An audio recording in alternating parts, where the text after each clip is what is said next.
All right, what's good? Are we there? Are Please we in there? chat, someone respond. Please never bring that movie in my presence, or I'm banning you. I haven't seen that movie. Is it any good? Please, yeah, thank you, please. Oh yes, Mayflowers. What is good, people of the wonderful Manitoba Smash Ultimate scene? What is good?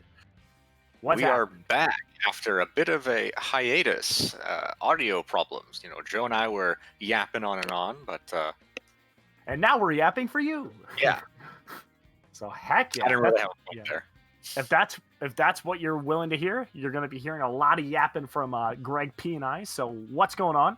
Wi-Fi Wednesday, Number Super 28. Smash Brothers Ultimate 20. No, it's 26, right? Oh, I it's feel like 28. Steven. You misread it when Steven wrote it.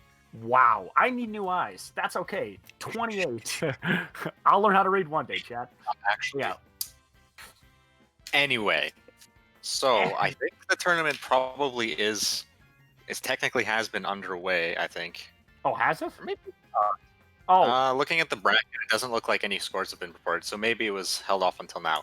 Anyway, if the plan is still the same, and I imagine it is, we are supposed to be seeing Pumpkins and Dash on stream. apparently Although it's now I streamed. see May has entered. May and May and Jeremy didn't get to play it, so we get them instead. Okay, May and Jeremy.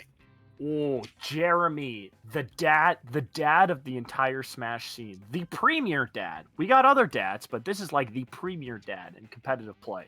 He is quite the Jeremy is just like a I don't know. There's just so many wonderful like words I could think about. Watching his play, his Meta Knight the last time I watched gave me just brilliant inspiration and made me want to play the character again. I am ecstatic to see his aggression and see how his offense plays out.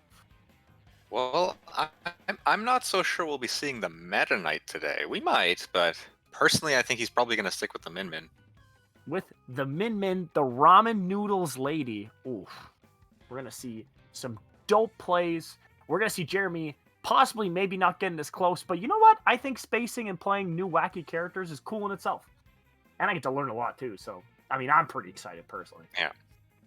And on the other side, we have May here, and I am expecting probably Isabel.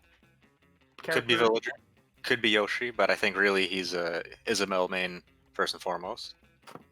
You think Isabel would like, is she like a realtor in Animal Crossing? Is she like the assistant to the mayor? What's her? Yeah, she's like the secretary, I think. Oh, she's a secretary. Oh, okay. You think like? Well, yeah. So mayor's assistant. I mean, I don't know what other word that would be. Great. There's a massive difference in pay there. You're gonna have to be specific. Assistant to the mayor. There we go. Okay. That's a big secretary and assistant to the mayor is like, that's a big, Also, like, well, okay, sorry. My Animal Crossing lore isn't as polished as it could be. No, I'm just. You know what? I was just got banned myself because the thought that just came in my mind. I'll have to share it with everybody later in private. But okay. Regardless, all right. Back to the match.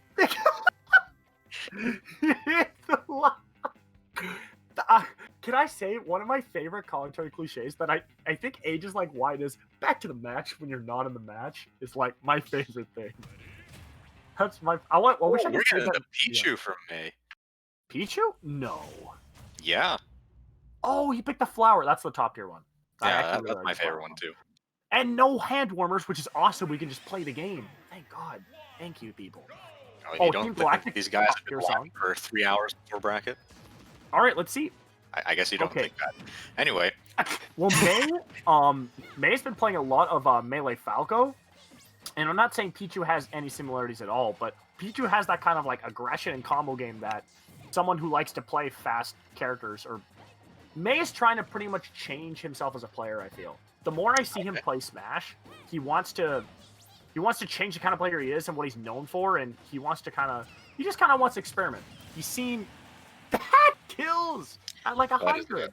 A mighty move right there. That is the mightiest moves, dude. Oof.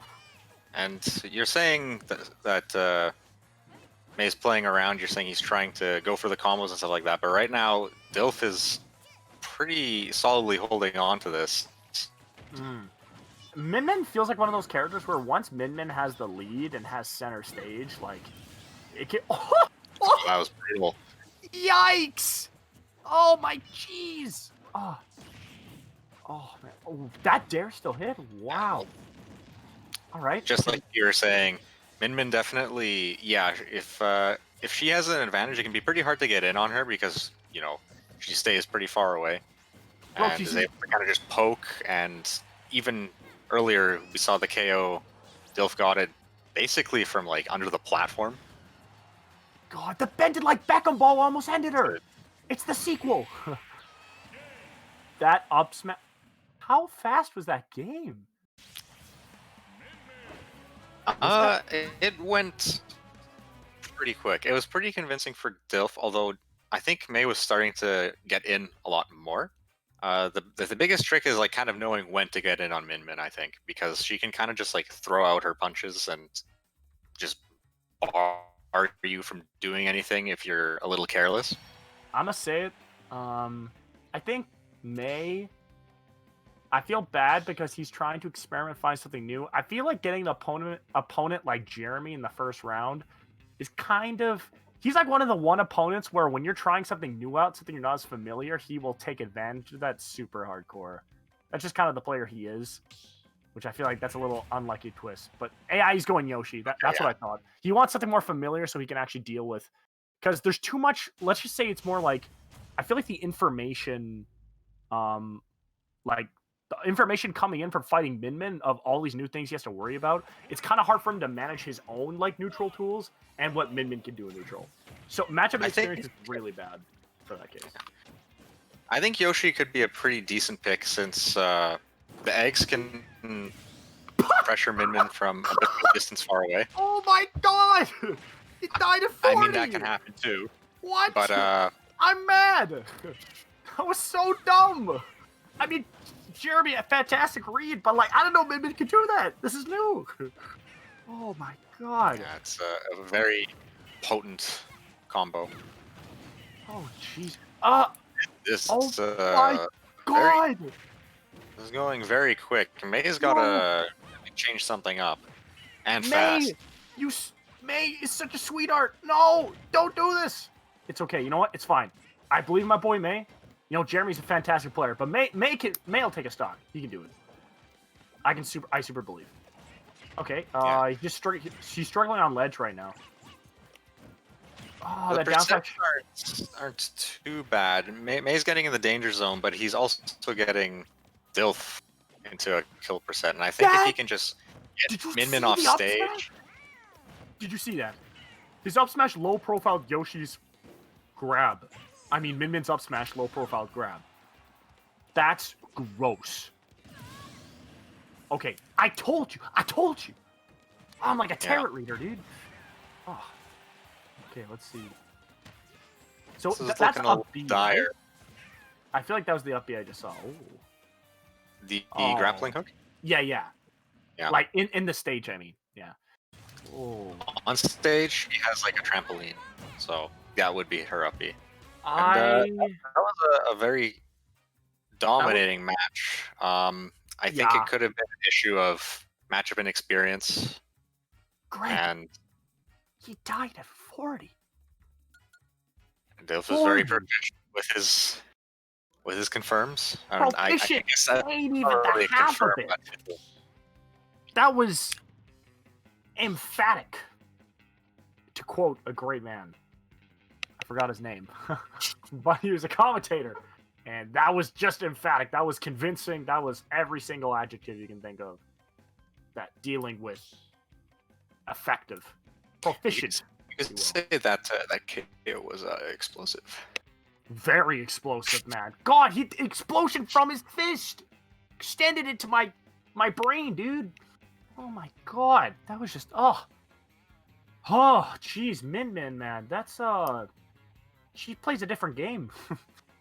Feels like you're trying to play one game and she just plays another. Like the fact that she can kill anyone off stage at that low percent, that's definitely new for like not a lot of characters or really any characters can do it in that kind of way. Just rip a stock at like 30. Oh jeez. Yeah, she's definitely got some nice stuff in her pockets. You know, these things she can just whip out, throw out, send a message. The funny thing is, I think if Mei just practices up the Pichu, I think that Pichu could be a very good like counter towards Min Min, because it looks like the obvious thing is forgive me for the distant demons, but the thing that causes these distant demons problems is someone who can get up in their zone and kind of, just get them and throw off their usual pressure. Because one thing. Oh yeah, sorry. Sorry, no. You were speaking first. Oh my god, sweetheart. Okay, because I love when people give me the chance. Thank you. Because I'm sorry. I cut people off a lot too, so like you don't understand. Greg is the heart. Okay, what I was gonna say was that the fact of like one thing I like to think about a lot that I've noticed through my journey of playing Smash is a lot about tempo and rhythm. I think what's really big about Min Min is a character where like when you're in tempo with Min Min and you're at that happy distance, it's in my opinion it looks really hard to like kind of break her rhythm.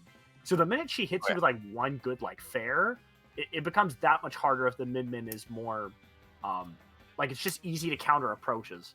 So you really have to switch up your rhythm. And a lot of players, they're used to playing at one specific tempo, and when their tempo gets thrown off by another player, sometimes they just kind of fall apart. And that's a problem I see with a lot of low and mid-level players.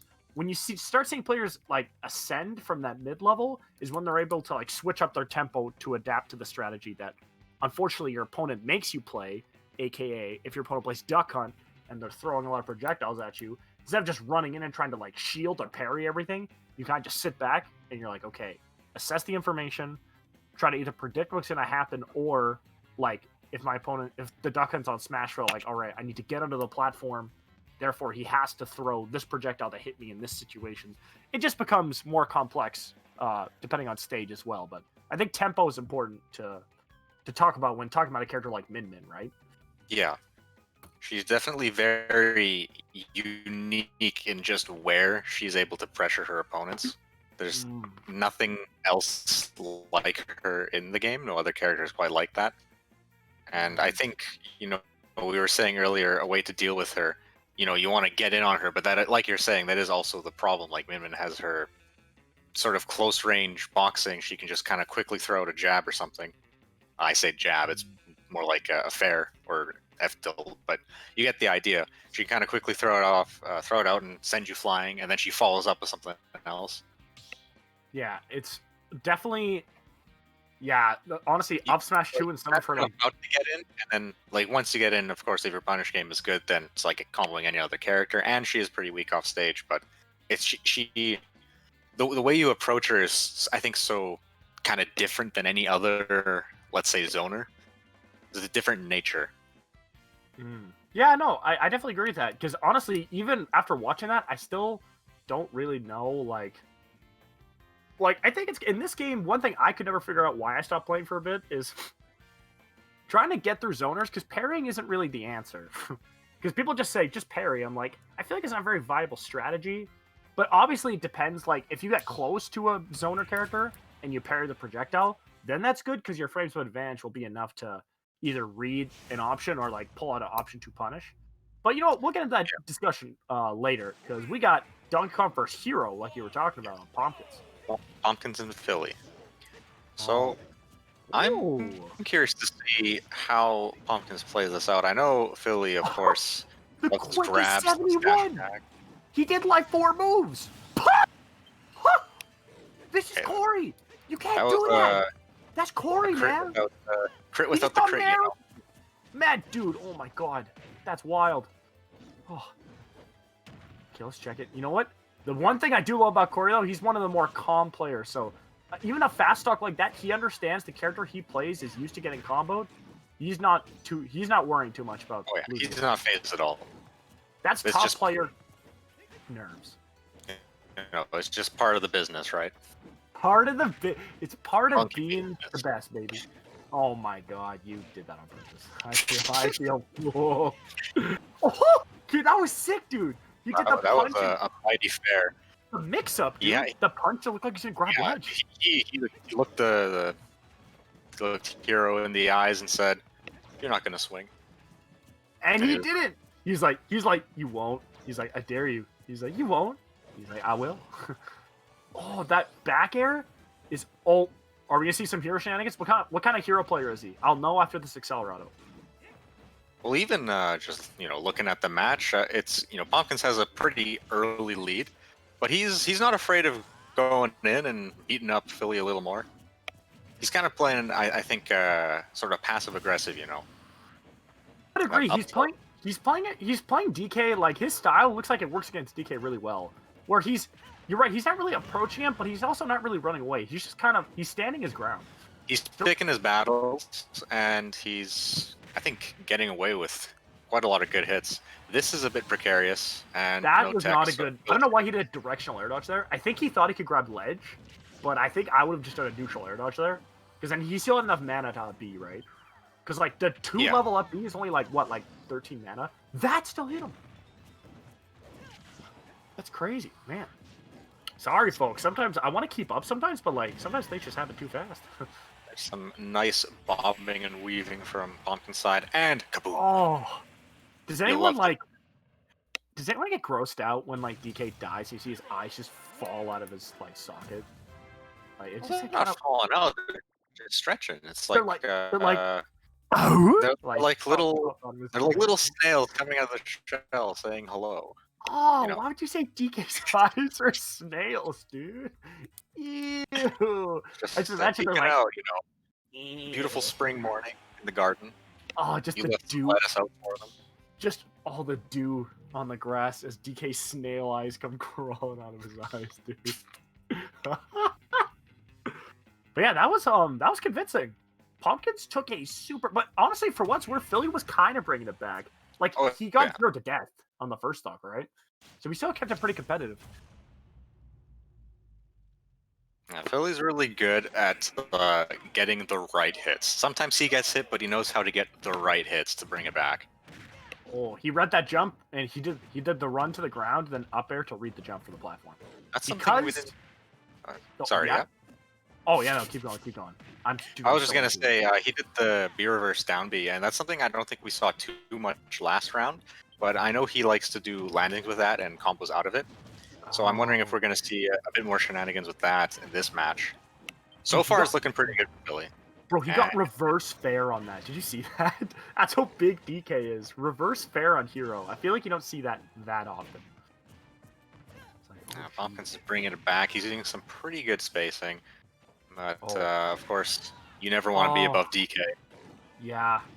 Pumpkins is definitely... He's getting a little afraid. He's starting to run off stage more often. He's just kind of giving up stage because Billy lost the first match, but he's for some reason scared. I think he's still using a lot of like little movement tricks, stuff like that, B reverse and whatnot, but they seem to be less intentional now, more kind of a little panicked. And Philly is just having none of it. He's just keeping center. Yeah, he really. Oh yeah. Not really committing. There's the down B I was talking about. It didn't really work out for him, but you're right. He actually is mixing up the down Bs a lot. He hung on the ledge for a while. It's a pretty good call out from Pumpkins. Yeah. Sealing the stock. Honestly, this is pretty close. Like DK can get like crazy F smash or something, but this is pretty much even. Can we agree that Hero's best spell is actually side B? I would actually argue it's his best spell. Side B is nuts. Well, yeah, I would say it's probably one of his best specials. Other than Accelerado. I honestly think Accelerado and Side B are the best hero spells. That's just my hot take. Good grab, but... I mean, I guess he's trying to read Philly's always ready for those. But, like, to be fair, he's DK. Why would DK want to go that low? DK always wants to recover at mid-height. Oh, this might be a kill. Okay, I like that. Guaranteed stock, he lost his mana, but guaranteed stock at 0, there's no way he's going to die. As long as he just doesn't commit to anything. All he has to do is just get a couple dashing, though! He took 15 damage, though. Oh, he's going to rack up that mana. It was a good grab, but it didn't really work out for him in the long run. And that's like Corey could shield more. I feel like he's not shielding as much because Pumpkins hasn't really been grabbing. He's just kind of getting, like, hit by a lot of stray aerials from Pumpkins. there is something to be said that, yeah, Hero's grab game in general, like, it's not bad, but it's not what Pumpkins is going for. Oh my god. I'm glad he parried that. Just don't risk it. Don't get shield poked. Ooh! Boom. You know, that's... Hit him with that's the that. "We will rock you." We Yeah. will, we go. Clapped him right up to the sky, dude. Absolutely fantastic. His tie has terrible rendering. I'm sorry. His tie is terribly rendered. I was like, yo, there's some creases. You should iron that. And I'm like, oh wait. It's just a game. But yeah, DK, solid win from Philly in that one. I definitely do believe that Pumpkin should mix in more grab, because at that point he could condition Philly to drop his shield to hit him with the mighty fat side Bs and neutral Bs. Yeah. But you think they're going to small battlefield again? It's possible. They both left the arena, and they didn't switch characters, so they may have switched stages, but it could have just been a formality. I'm gonna guess Pokemon. That's a pretty good guess, I think. Oh, actually, that'd be funny if they're on small battlefield and they just went to Pokemon. You got the franchise, right? True. So this game gives Pumpkins a lot more room to run away if he needs to, and I don't expect that he will, but it, contingency plan. He might want to throw out some little, reading the menu. Dude, right now he's keeping pretty good pressure on Philly, though. He's keeping it in the air and on the platforms, and Donkey Kong can't really do much on that platform. If he gets a grab, maybe he can follow up with that, but he's not touching the ground. Dude, what's funny is that I've noticed Pumpkin does the best when he keeps... It's weird. I think DK does better in the mid-range, but Pumpkin is getting most of his, good meaty hits from hitting the side Bs. The side Bs do, 25%. Yeah. Technically, theoretically, if you hit 2 or 3 in one stock, DK's near kill percent. This is a pretty precarious position for Pumpkin. No jump! Because now Philly has the... That was clean. That was clean. No jump. He's going to take that stock free. Ooh, I want to ask Pumpkins. Wait, are you a ring reader, Greg, or no? A ring reader? What does that mean? Because whenever you double jump, there's a little blue ring. So that's what you meant. Yeah. Are you a ring reader? Yeah, maybe I was looking for that. It's pretty tough to see, but I mean, if you know how to look for it. It also, definitely is. There's also yeah. I know these guys are kind of just be reversing. Philly has a pretty good position on the ledge here. Of course, he needs to get this stock sooner rather than later for his sake, and he'll do it with the back. Philly got to watch out, man. A Smash 4 is showing. He is ledge trapping like a fiend. Oh yeah. My God. Oh, man, he took that many back airs, but that was not really safe on hit. 114. Okay, he's got the ledge trap. What's he gonna do?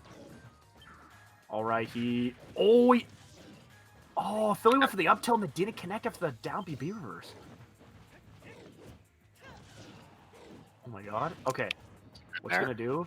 He's keeping center stage. I actually like what Pumpkin's doing. He's trying to hold the line. He's keeping center, although the Philly's kind of jumping in a way that not really many menu items could cover it, outside of something like Magic Burst. Maybe Kaboom. Man, Philly brought this back super hard. Oh, and Pumpkin's just doing all these directional air dodges that are just not... They're getting him punished every time. He just has to neutral air dodge, and could probably get to the ground. I know Philly has the mix-up, but... of grabbing and waiting for it, but... See, that was a good neutral air dodge. This is a pretty scary situation for Pumpkins that he's found himself into. Although he manages to fight back a little bit. That's another option I haven't seen too much from Corey. I know he likes the grounded up Bs. Oh, okay, that was the... I ain't afraid. That was the... Okay, you know what? I think Pumpkins might have another burst of wind. Okay, he just got the boost. For a second, I thought he taunted and he got it. Because his taunts also like power Could you thing. Imagine? Dude, that would be so there and then... It was like, did it? Oh, he hit him. The "We will rock you." Oh, he was hit him again. So that was a pretty good set, I think. Really back and forth. We got to see a little bit of both players. I think especially game one, Pumpkins got a really good momentum lead, but Philly managed to sort of stay pretty level-headed throughout the whole set, and I think that's sort of what won it out for him. Because both game two in game two, I think Philly got the lead first and kind of was able to hold the momentum. Yeah, he did. But one thing I think, if I could tell Pumpkin something, one thing I didn't like is that there were times where he actually got Philly off stage like more than a few times in that last game, that Kalos game specifically. And I noticed that every time he would be in advantage, he would just kind of go to menu immediately, which I think is a good idea. But I think there's something to say about, like, DK only has a couple options, and he's actually really bad in disadvantage, especially when he's coming back to the stage. You got that big butt sword. You kind of just got to go out there and swing it. Because, like, DK only has, like, go a little high, but he doesn't have that much vertical recovery, right? So he only has two ways. That's kind of what I touched on a little bit earlier, that, yeah, specifically at the ledge, Philly was just jumping over the menu read, so there wasn't much menu could do. He could have maybe canceled sooner into, say, a fair or something to cover that, or, like, bait with menu, and he wasn't really doing that too much. Yeah, then exactly what you said. I agree. That's the... Because I didn't even think of that, but yeah, menu cancel would be really key in those ledge trapping situations. I just bring you up and cancel it immediately, so you just get him to jump up, and it's like, then you get a free attack right there, right? You can do like a raw bear, go back to center stage, whip out menu, and do what you want to do anyways.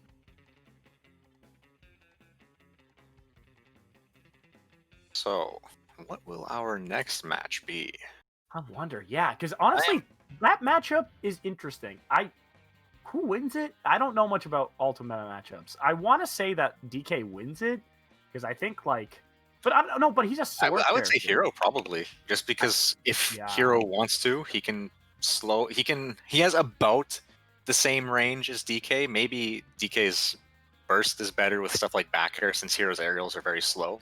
But nevertheless, they're still disjointed on Hero's end. And also, he has the side B, he has neutral B, he has menu. Hero's not a fast character, but he can be fast, if that makes sense. He can kind of dictate the pace based on menu, based on stalling. So I think in theory it should be in his favor. Yeah, plus like the sword, I think just any sword he kind of makes it like, I know DK technically has swords of his own, like some disjoints on his tilts, right? I think, or is it? Yeah, they're just massive too. The thing is, like with DK, it's like if he does get in, then it's pretty bad for Hero, because Hero doesn't really have any get off me options. His recovery is kind of subpar. We saw earlier in, I think, game 2, Pumpkin's trying to recover, and Philly just like did a rising dare as part of his recovery, and it just killed him. Yeah, Hero recovery is... It goes far. But if you have Zoom, it's amazing. If you get Zoom, it's really good, because you have lots of mix-up and stuff. Or is it random? I don't know how Zoom works.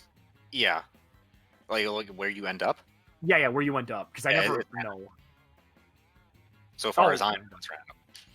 Yeah, maybe someone in the chat's like, actually, and they'll tell us what's up, but which I think is fine. I'm pretty sure it's random. Yeah, but yeah, in general, his recovery is kind of, it's telegraphed. Let's say you kind of know where he's gonna be, where he's heading, and Philly did get that. That one there. Yeah. So Pumpkins, if you're listening to the stream, by the way, great match day on stream. I actually think you did some really good things. You're definitely a good player. I think the movement in neutral was really good. He was doing the gear versus canceling with I don't remember the name. Kafriz, I think, is the neutral B's name. Oh, is it? Oh yeah, Kafriz. That's so cute. I like it. Yeah, Kafriz. But yeah, no, Kafriz, like he had great micro spacing. Like he was doing little baby. Both of them did a really good job of using their specials to mix up movement, landing options, stuff like that. Yeah, I just think Pumpkins. Here's the thing. What I think is the reason that Pumpkins was struggling was the fact that he put too much value into down B. He actually overestimated its strength. And menu is. The funny thing is, it's not that he's overestimating it, but he thinks that it's a substitute for his other moves. I like to believe when you truly start to master a character, you start to understand the application of all of your moves. You realize some moves are more poopy and very, very niche, but every move in your character's arsenal does have some application. For example, like even taunting, like depending on the person you're playing, taunting someone can make them play really aggressive or get mad at you, and then they start playing worse, and then that's how you beat them, right? Like, I believe philosophically, every move has a purpose on every character. Pumpkins just over-evaluated his menu too much. He substituted it for other fundamental things he either was lacking or he didn't believe that he had in him, which I think he honestly underestimated himself. I think he actually he knows how to ledge trap, and he understands what he needs to do. I like to put more like optimism into players, and I think he knew what he needed to do, but I think he overvalued his menu a little too much. That's what I see with some hero players. It could have been just the tense situation too. Just game 3 was kind of, well, it was very quick itself. It was very back and forth. So maybe he wanted to try and get like the quick burst menu option kind of thing on the ledge. Like I said, Philly wasn't really giving it to him, but yeah, I can see that. It's still you can't deny that if you roll the dice and you get him good, like it could be exactly what you need, like a magic burst or something, or even like one of the quick like moves like flame slash, I think is the name of it, that just like quickly throws in an attack that like covers roll and neutral get up, whatever, and then you can like jump after if you need to. You want to know like my hot take? That kind of thing isn't too bad. Yeah, you want to know my hot take to that answer though? What I personally think? I think that's almost a cop out, because I think if he won that set by getting that fast menu option, I think he would have got worse as a player. I think the fact that he lost today, and maybe he rethinks, or if he possibly like looks at the set sometime and he looks at what sorry, I was in the middle of talking, and this goon comes in with that tag. So this No! is Who is this? Ryomura. And I don't know who he's playing against. I guess he's going to be playing the winner of It's Sonic and Drippy Drop. Drippy Drop? Drip Drip.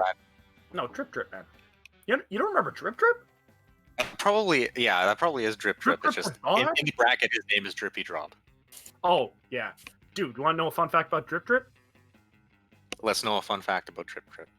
So Drip Drip is high-key one of the fastest, like, Smash for all players like I've ever played against. Like, this guy is unreasonably fast, but he sometimes just runs into attacks sometimes. Because he's so fast, he goes like, oh, jeez. He just gets, like, poked by things. He's like one of those players where you just kind of make him beat himself. Because he's so fast. Like, it's incredible. But then when he's playing hot, it's impossible to beat him sometimes. Do you know who he plays in this game? It's a good question. Actually, I don't. I played him in Smash 4. I know he was stupid fast at that game. His Falcon was ridiculous.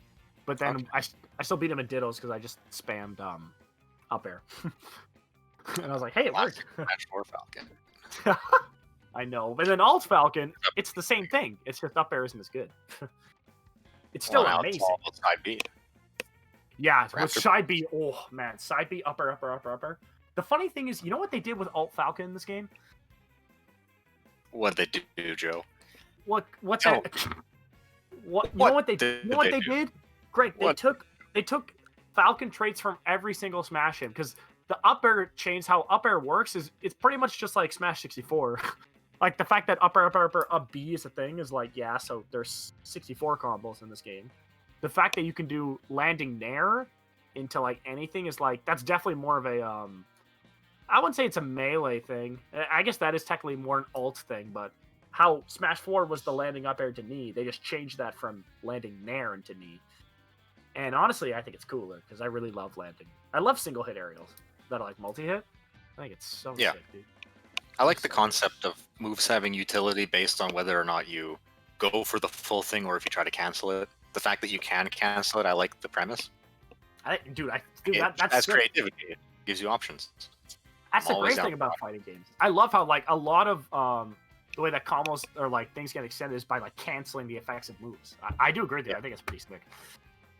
I'm like, dang, that's so sick. But yeah, but I want to get back to that because like that's one thing I want to all the hero players out there.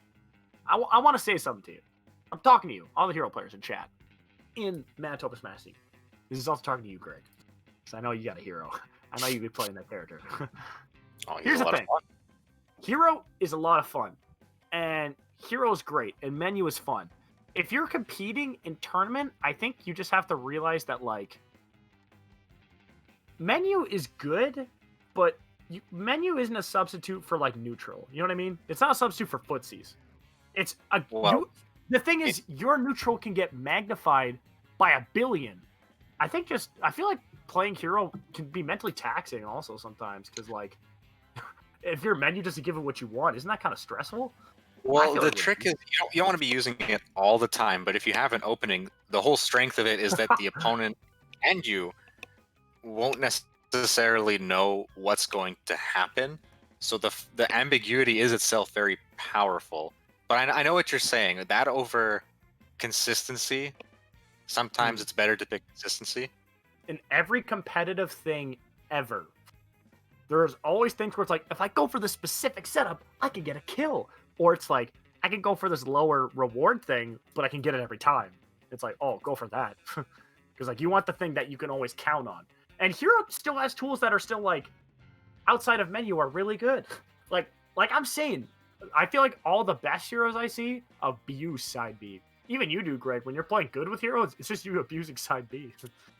Side B is nuts. That move is disgusting. Does like 25 damage. The mid charge one. It's alright. Also, it's not a projectile, which is the dumbest thing I've ever seen. Like, what is it? Part of his body? Both is like attached to his sword. What is he spitting out? Like yellow Gatorade? Like what the heck? It's part of him or something? I don't know. It looks like sweat. It's like electric sweat, dude. I'm just so mad. God, that move like makes me like a little mad. But that's what I'm saying. Hero players make people angry. That's how you win. Use side B. That's pretty much the end of my TED talk, if you will. That's how you make Joe angry. That's right. No, trust me. There's a lot of things that make me mad. No. There's only one thing that makes me mad. I entered an ultimate tournament, and I was having fun. No, side B is not a projectile. No, she's saying that it should be. Oh, good. Yeah, sorry, I'm a dummy, man. I can't read. Thank you. No, I disagree with. Word all the way. Hey, listen here, hero player. I know what your agenda's about. It should be a projectile. You shoot lightning. Bro, you know Ridley's fireball? Nah, man, it's not a projectile, dude. He spits it out his mouth. Mine comes out of my sword. Yeah, because mine is a projectile. Mine should be a projectile because it's not physically attached to him. Yeah, it's literally lightning, and Pikachu's is like it cuts Pikachu's body. Okay, but Pikachu's lightning from thunder or whatever his down B is called, it starts in a cloud above him, comes into him. In Hero's case, the lightning comes directly out of him and doesn't actually leave his model. It just extends out of it. I just heard you laugh midway through your explanation, and you've lost all credibility behind it. I'm laughing because I know I'm right. I lose, GG, man. It's over. All right. Hero is so it looks like our next match is primed and ready to go. So we got Ryomura and Remora. I don't know much about this game. I say it very phonetically, Ryomura. I guess it is probably pronounced. I imagine it's pronounced. I thought he meant the Pokemon. Isn't that what he's talking about? Oh, that's Remora. Sorry. Yeah, but it's similar spelling. Anyway, Remora plays Palutena mainly, I think, and he's also got a pretty good Peach. And we know Sonic. He plays Young Link mainly. Ooh, I hope he plays Peach. I would love to see a Peach player actually commentate Peach set. I always think it's so hype when someone who mains a character gets to commentate. I imagine he's gonna go with the Palutena, but we'll see. I mean, personally, I like. I like Palutena. Oh, I think Palutena is sick. Sonic is going Sonic. He no reason to. The meme is real. Let's go, fattest Leo. Heck yeah, that's my guy. Sonic is a winners round 2 character, not a Grand's character. This is true. Okay, let's see. All right, so Sonic is gonna do a lot of the spin move. Yeah. If you mean down B or side B, I don't know which one's which. Okay, well he's racking up the damage now. I think he's just wailing on him with the foaming attacks. I think Alex is just trolling. He just did 5 neutral Bs. I mean, 3 of them hit, so he just tried a 4th one. Okay, let's see. Right now, it's not looking too great for him. Funny thing is, Remora it's an even game. Remora likes to go in for what it looks like. Like he's actually trying to chase him down. Well, he kind of has to. I guess technically, he had the percent lead, but Yeah, no, I was gonna say technically you're right. See, at the percent, like he didn't have to approach as much, but like he's just going in. I mean, all things considered, they're both kind of like it's kind of a cat and mouse situation, but like Sonic is going in himself, as relatively speaking, Yeah, with he's these homing attacks and spin dashes. You see how much he's going in with his move that if it hit, he runs away when he's hitting you. Going so in, dude. Okay. I like the attempt there, the falling up air from Sonic. It didn't really lead to anything, but it was a good mix-up. Okay, you know what? Actually, I'm liking that Remora is kind of in the most basic way. I like to think that Remora plays the very the hit in like dash back kind of strat. Or the some people call it hot and cold. Remora's dashes and movement are pretty strong. He's pretty good at he's really good at ledge trapping, I would say, and he's also very good at like kind of calling hits out, if that makes sense. Like he can look at what you're doing and follow up. Good. I feel like he could have lived that. I don't know if he expected to get hit by it, but yeah, I probably caught him off guard, maybe, because sometimes not Foxes, sorry, Sonics will do a full they'll hold all the way out when going for their fairs, because like they have such a good recovery that it doesn't really hurt them going that far off stage. Right now, Remora is mainly looking for a lot of nairs and back airs to start things, but they're not giving him too much. And to give Sonic credit, he actually has pretty good DI when getting hit by nair. Like he's not really getting many follow-ups. He's making it as hard for Remora as possible.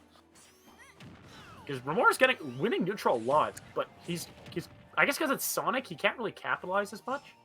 I think that is the biggest trick that has to be learned, I suppose. Oh my god, that was almost filthy. Like, I know Sonic isn't the coolest character, it's probably one of the more, like, people hate to see online, but, like, some Sonic stuff is pretty cool. Just depends if it just starting a side B. I like the pressure from Remora using the back air. Probably, what's the idea? The rationale is to use its invincibility in order to beat through anything that Sonic might throw at him. Yeah, Remora is really good ledge trapping fantastic right there. pressure. Yeah, that was fantastic. His ledge pressure is very strong. He did a perfect fair on shield. It was really good. Giving Baden to drop it. I think if Remora can keep Sonic kind of in the corner, or not necessarily even off stage, but just away from center, then it's going to be it's going to be a wrap for him.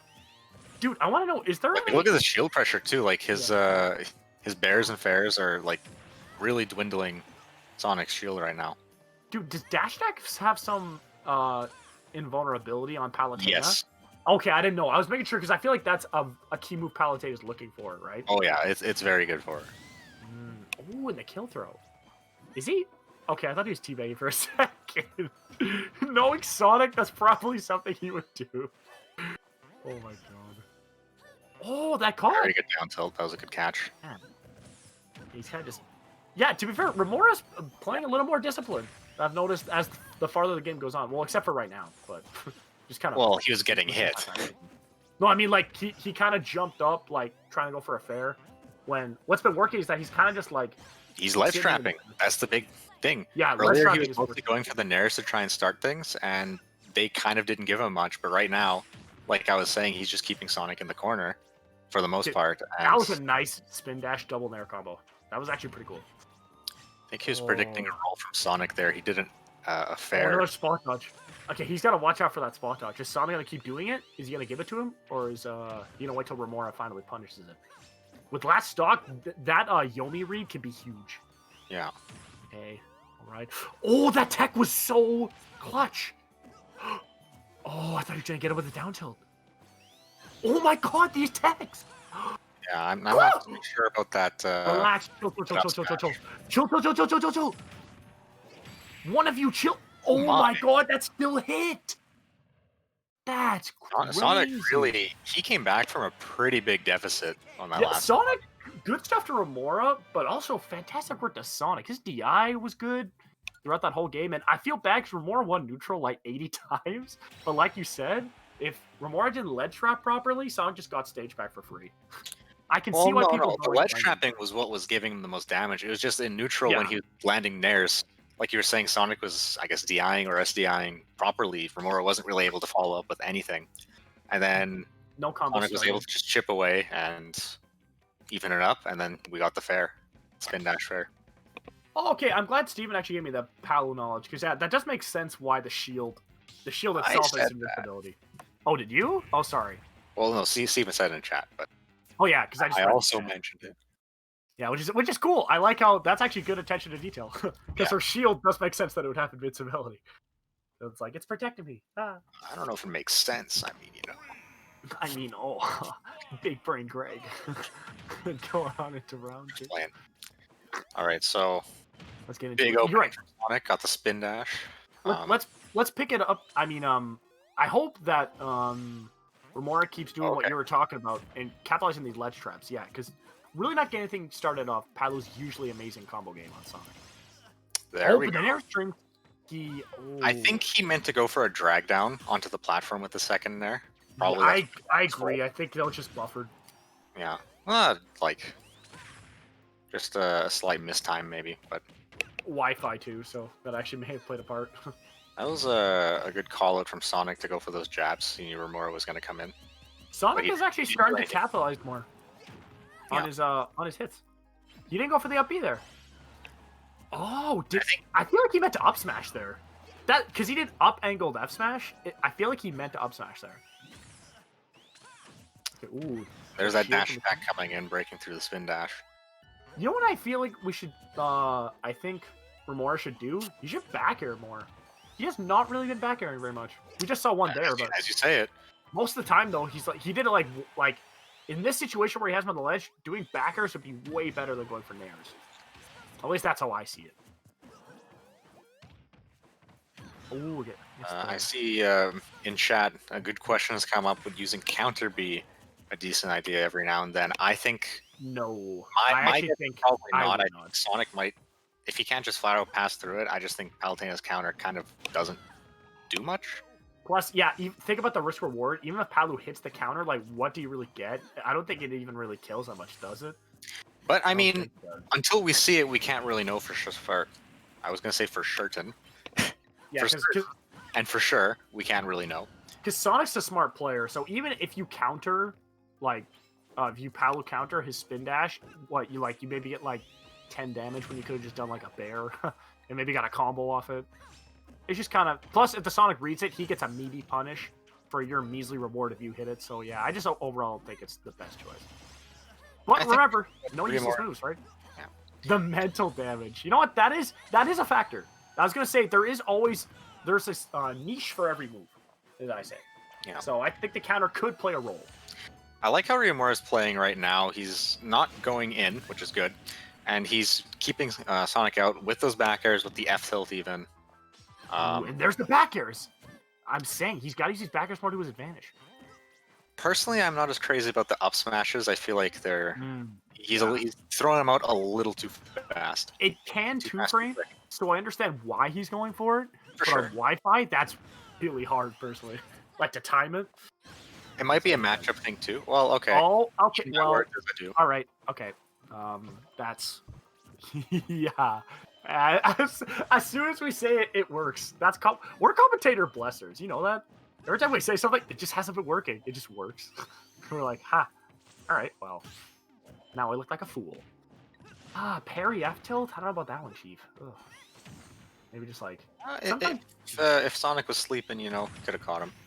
Sonic? His name is Sonic, my guy. This man has like 8 Red Bulls a day. Sorry, I don't know if I was talking about the guy or about the character. No, I'm talking about the guy. I'm talking about the character. But both of them are freaking super fast. So far, let's go, I'm not so sure. I mean, Remora is doing, I think, a little bit better right now than last game. Well, last game he held the lead for quite some time. I'm not sure how much of a difference the stage has made so far, because he's gotten situations where he can try and, like, let's say, grab Sonic or follow up with something on the platform, but I'm not sure that it's offering him too much protection from spin dash. Dude, I'm pretty sure It seems to Remorse be better than. I swear to God, I think he streams sniped us, man. Because Remorse started doing back air on the ledge, like as a ledge trapping tool, and he's racked up like 50 damage from his ledge traps alone. Like 50 more than he did. Trust me, no, he knows his stuff when it comes to ledge trapping. Which is, yeah, he definitely picked up. I was playing with him a lot last night, actually. Oh yeah, you were playing those random me on the ledge. Dude, honestly, that was a good recovery. Like Sonic had an amazing recovery. That stall before the neutral B was incredible. Oh, what's he gonna do? Yeah, this is so scary because he actually baited the roll. Remora could definitely do something about that, but I don't know what he'd punish it with. But he's definitely getting them. Asking the big questions. True. I have played her for fun a little bit, but I haven't really played her seriously. Steven, I'll stop you there. Greg's played like everybody. Like literally everybody at one point. Like, oh no, he's dead! Right now, Sonic almost played himself. Yeah, he almost did. He was rolling around speed of sound, man. I know Remora's big strength is his ledge trapping, and Palutena is certainly pretty good at it. He read the jump. As we saw right there, I was going to say, at that moment when Sonic was low, maybe he could have gone for... Remora could have gone for a Nair edge guard, but worked out in the end. I don't think he took damage between when I started talking and the end of the game, so... Yeah. So I feel like if Sonic's going to stick with his Sonic strat, I feel like he should go... Would Kalos be pretty good? I feel like Kalos would be decent for Sonic, if he doesn't ban it. Oh! I mean, I'm no Sonic expert. The Yink, I'll be honest, I love the Sonic Yink. I think Sonic's Yink is awesome. I'll say it. I think Young Link is still such an underdeveloped character. I really want to see like more people like Toast and like people play this character. Young Link is sick. I'll say it. I know on Wi-Fi he might be like because he has projectiles and stuff, but like his projectiles combo. I know that's kind of cancerous in some ways, but like it's also pretty sick. Yeah, usually that's what people complain about, but you know. I mean, I think it's something you don't really. It's not in any other Smash game except for 4. Obviously, they're like Duck Hunt is one of those characters, but like. I honestly think Duck Hunt is annoying to play against, but honestly, watching Duck Hunt combos, it's kind of hype. Because the way that you have to, bro, in Pac-Man combos, I know the character's also like, why does he have stupid, good, close tools? But that man, you have to take like a trigonometry class to get those side B combos. It's sick. Well, I'm inclined to agree. I also do like. God, is that a mirror in the chat? Oh no! I mean, what's up? 78906654332. What's going on? Man? It's legendary player numbers. I'm so sorry. You're an absolute G. Thank you for coming to the stream. I thought you were I thought you were our great friend Amir. You're just our other good friend, Numbers Man. And back to the match. I have no idea who that is. Me neither.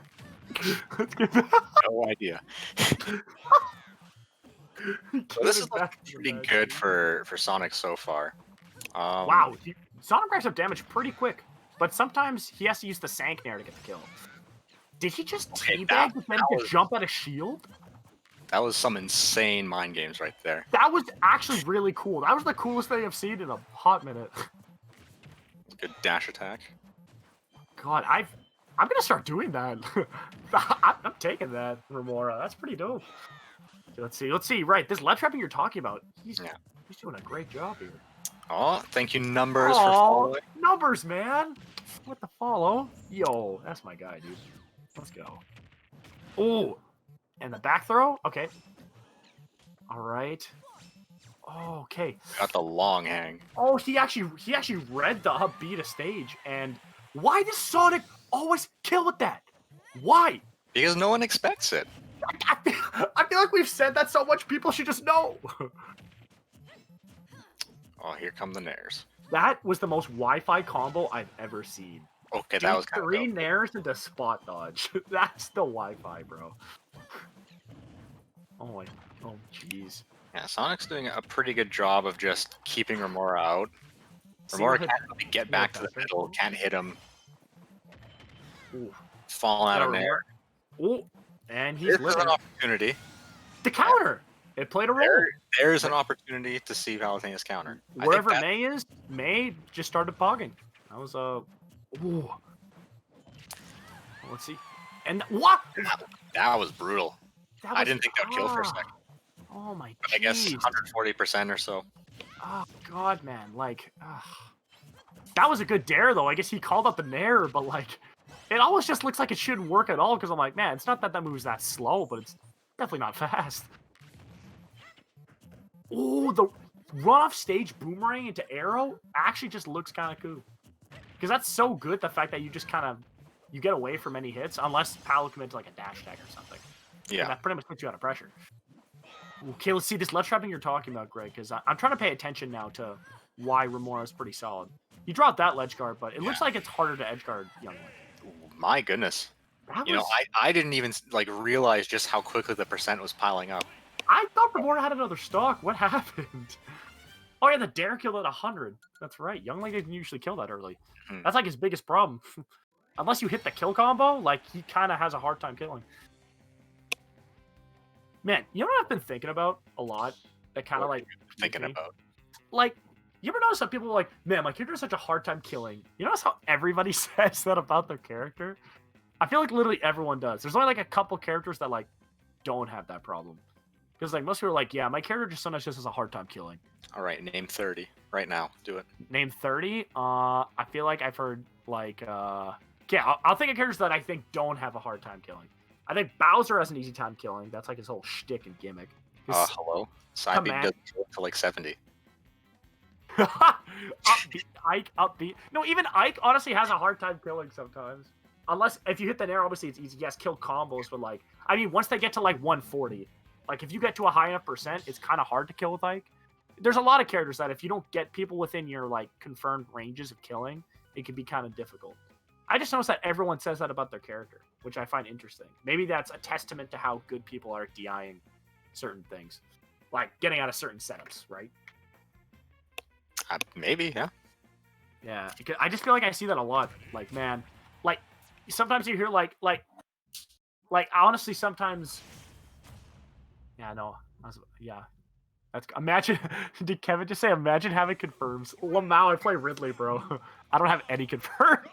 I just have to hit you with an up smash, and then hopefully you die. The only thing we can confirm is right now we have Poogie versus Sonic on stream. Okay, all right. I want to see if Poogie learned anything from so Poogie was recently at offline. There's an offline invitational with 10 people, and yeah, you know what, Steven? Why you guys assault my secrets, dude? Really don't have confirms. Just press side B. I mean, it's true, but really sick, man. But what else is sick is Arsene, because he makes me sick. Because you die at 30. He did dash grab.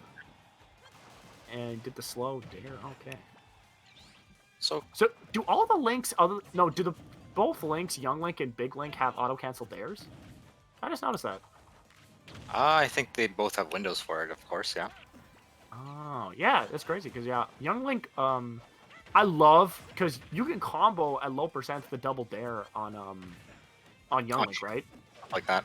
You can bounce off a shield, and if they do something, you can hit them with the bounce after. That's so sick. Yeah, right, one thing pretty even. Yeah. You know what's one tool a neutral Joker has against that makes him so amazing ultimate in my opinion? The fact that his Nair specifically has such a broad range and is so good at catching spot dodge that that was lazy. He literally could have just jumped away. He definitely just got hit. Yeah, he mistimed when the up smash was going to end. But I mean, otherwise, Poogie's doing pretty good for himself right now.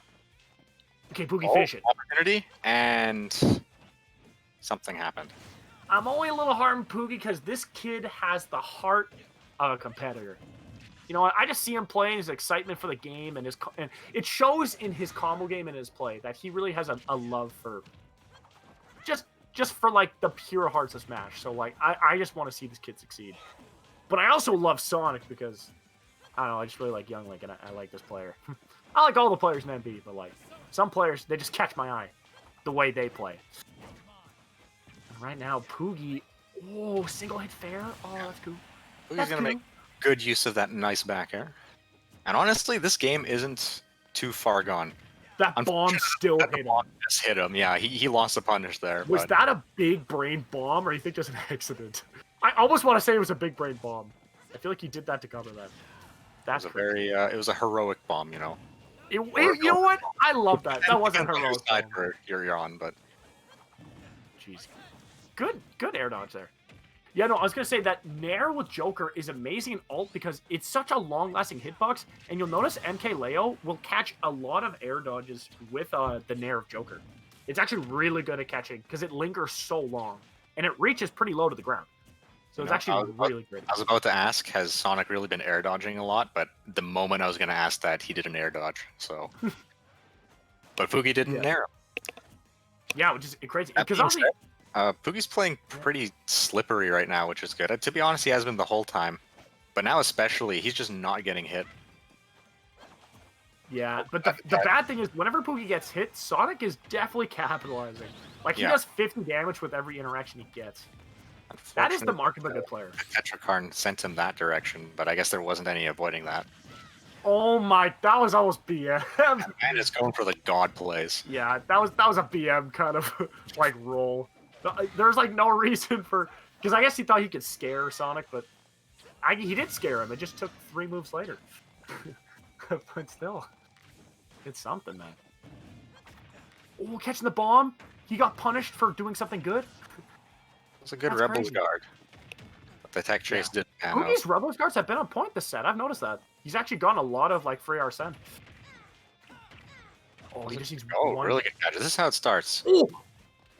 Oh, he thought he was going to go low. Yeah. I think he missed the dash back. Arsene? That was terrifying. This is so scary for... Honestly, Sonic should be quivering. He fell out of the dash. Classic he's got to be quivering. If he gets hit by upper, he's dead. A Sonic classic. But the platform finished him. The grab? Oh, he's running out the meter with the pummels. Start mashing. I want to hear those Cheeto controllers. Tell me those Cheeto controllers in chat. Oh, God. That was pretty cool, the interaction with the Iha and the bomb. That was amazing. That setup, did you see that? That was like... Bro, you could tell one of his best friends is a Snake player. Did you see that? He placed the C4 at his feet. He was like, all right, I'm going to grab. If you shield and drop shield to punish me, you're going to hit by the bomb. And if you stay in shield, I'm going to grab you. That was amazing. If you're looking on Let's Drop in 101 with a projectile character, everybody watch that. That was incredible. And grab range, though, that was like a millimeter further than I thought it would go. God. Yeah, honestly, I'm not gonna lie. That was like, that grab was pretty long, too, because he was pretty far away. I was like, I thought Young Link had a dinky grab. Oh, God. So crazy. Who is this in chat right now? In search of followers, primes, and views? I think, dude, is we have some bots in chat. What is that? I think Steven is so big now he gets bots in his chat. Isn't that crazy? Let's go, Steven. Man, 789 really just brought bots into your chat, bro. I don't know how you feel about that, but oh my God, he's getting banned. Yo, ban him. Ban him. He got banned. Yes. Oh, the double. The double. Oh, he got banned. That's hype. I never see people get banned in chat. Oh, that's crazy. That's what you get for spamming in chat. That's right. Seared to death by the tournament organizer. Please don't. Why you gotta bring Smash humor, dude? This is a Smash stream. Oh no. Why you gotta do me dirty, dude? Oh my God. Okay, see, that was actually a good Smash show.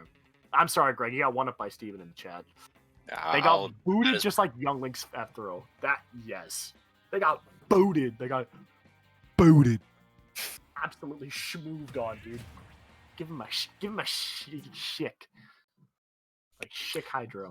What do you think's gonna happen in this game too? Do you think Boogie's more aware of like the up smashes and stuff like that, or because he was playing pretty well as far as like avoiding moves is concerned, but it's just when he got hit, Sonic got a lot out of it, you know? You know what I think needs to happen in order for Pootie to like get the victory over Sonic? He just needs to edge guard better.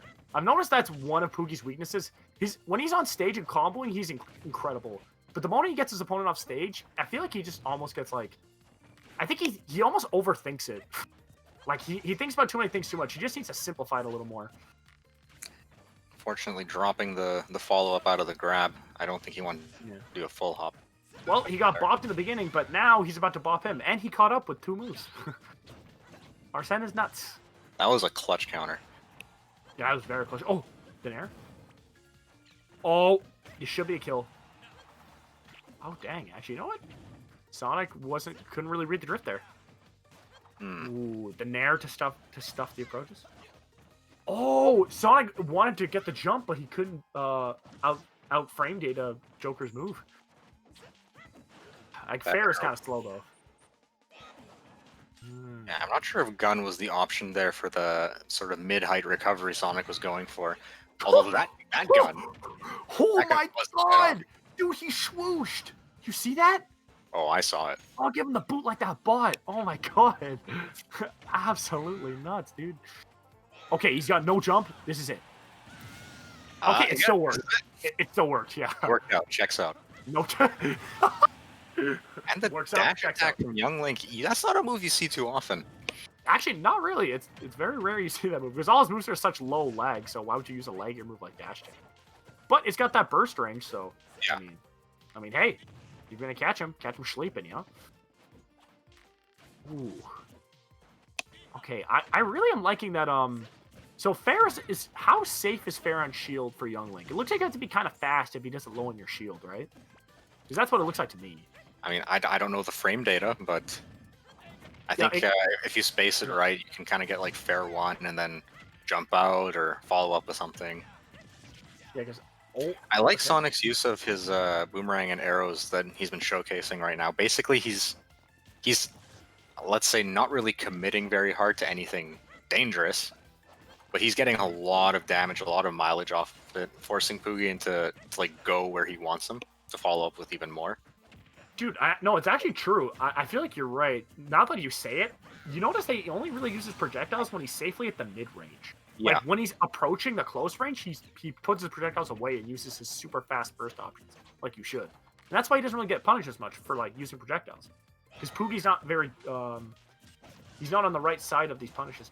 Oh, he outwitted the spot dodge. And I like the gun. That was a good gun. Because he actually did read the low recovery. It just didn't work out. I like this there. And with the boomerangs, too, when the boomerang's returning, Sonic's also putting himself in a position where Poogie can't really follow him, or else Poogie's going to get hit by the returning boomerang. Unfortunately, Sonic dropped a punish there. Potentially could have been pretty big. I don't know what that was. Yeah, I think he just dropped his wallet. He's like, hey, guys. Just dropping the wallet. Oh. In the middle of the fight, you drop a wallet. You're like, hold on a second. Let me just, like, lean down here. For some reason, that is what happens. Jumping in the air, but you know. Yeah, Poogie does not use as much Nair. Stood there and like dared him to do something. I want his Joker to use more Nair. I feel like that move is better than he gives it credit. He likes to use all the.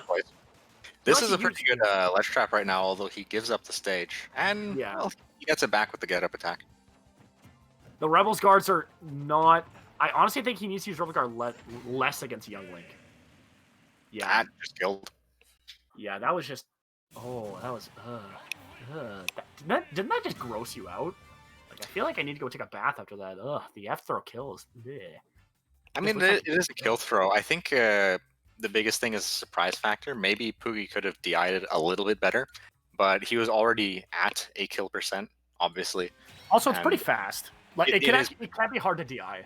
I think it was just a matter of reacting. You don't really expect Young Link to go for the grab, and the grab or the throw itself is very quick.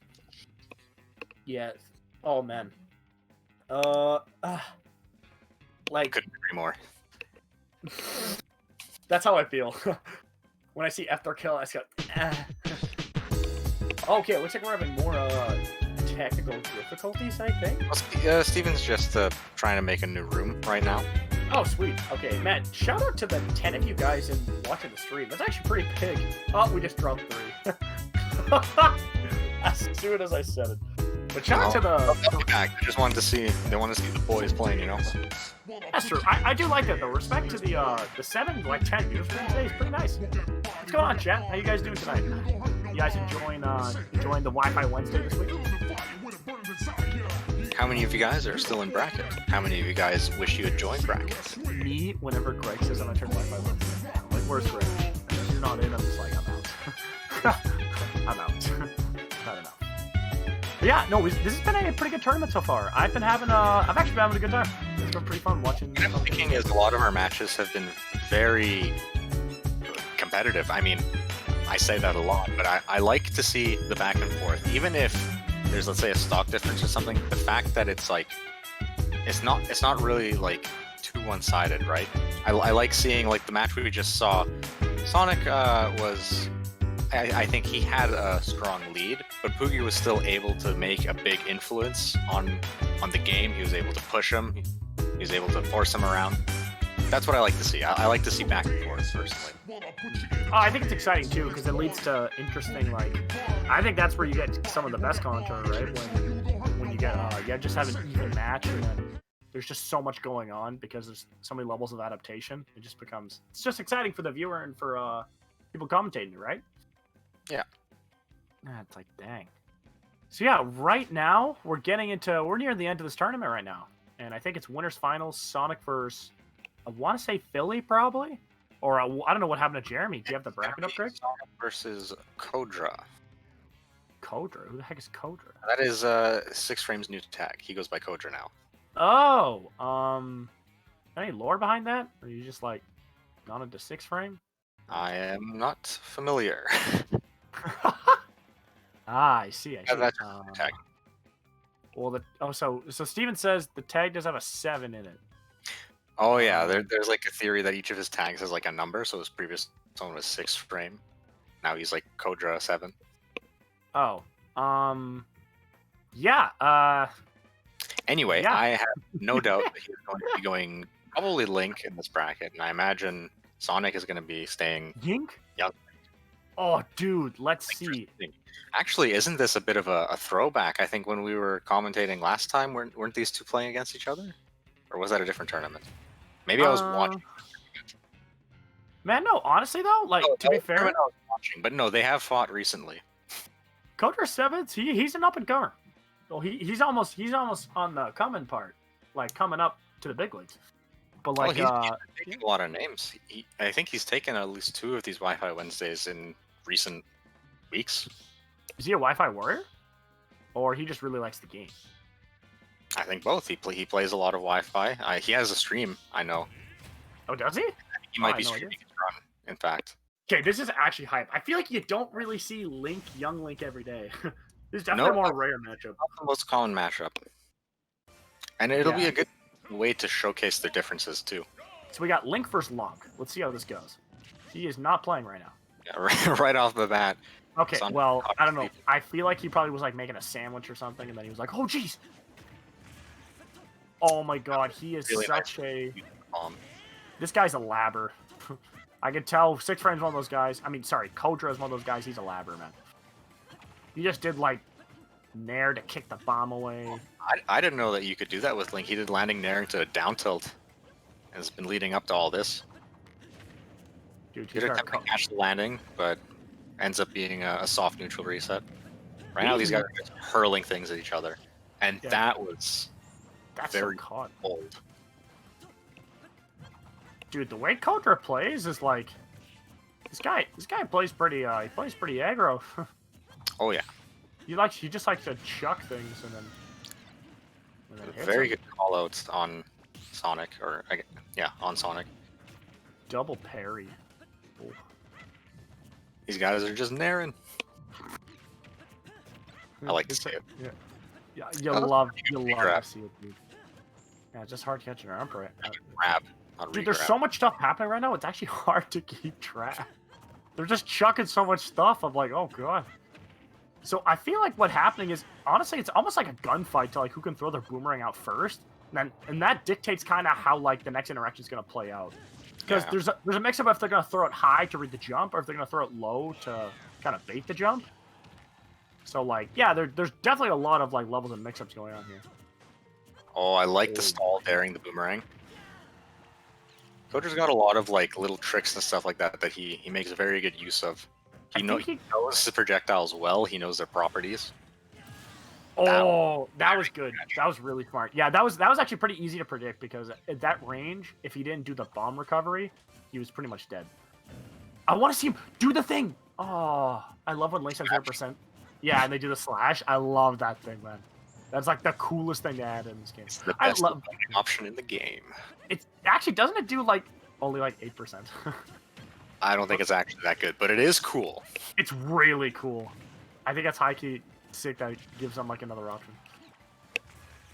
Ooh. Oh, yikes. This game is scary, but honestly, he doesn't really... That's kind of safe Gojo for was him. kind of running away with it, but right now it's pretty even.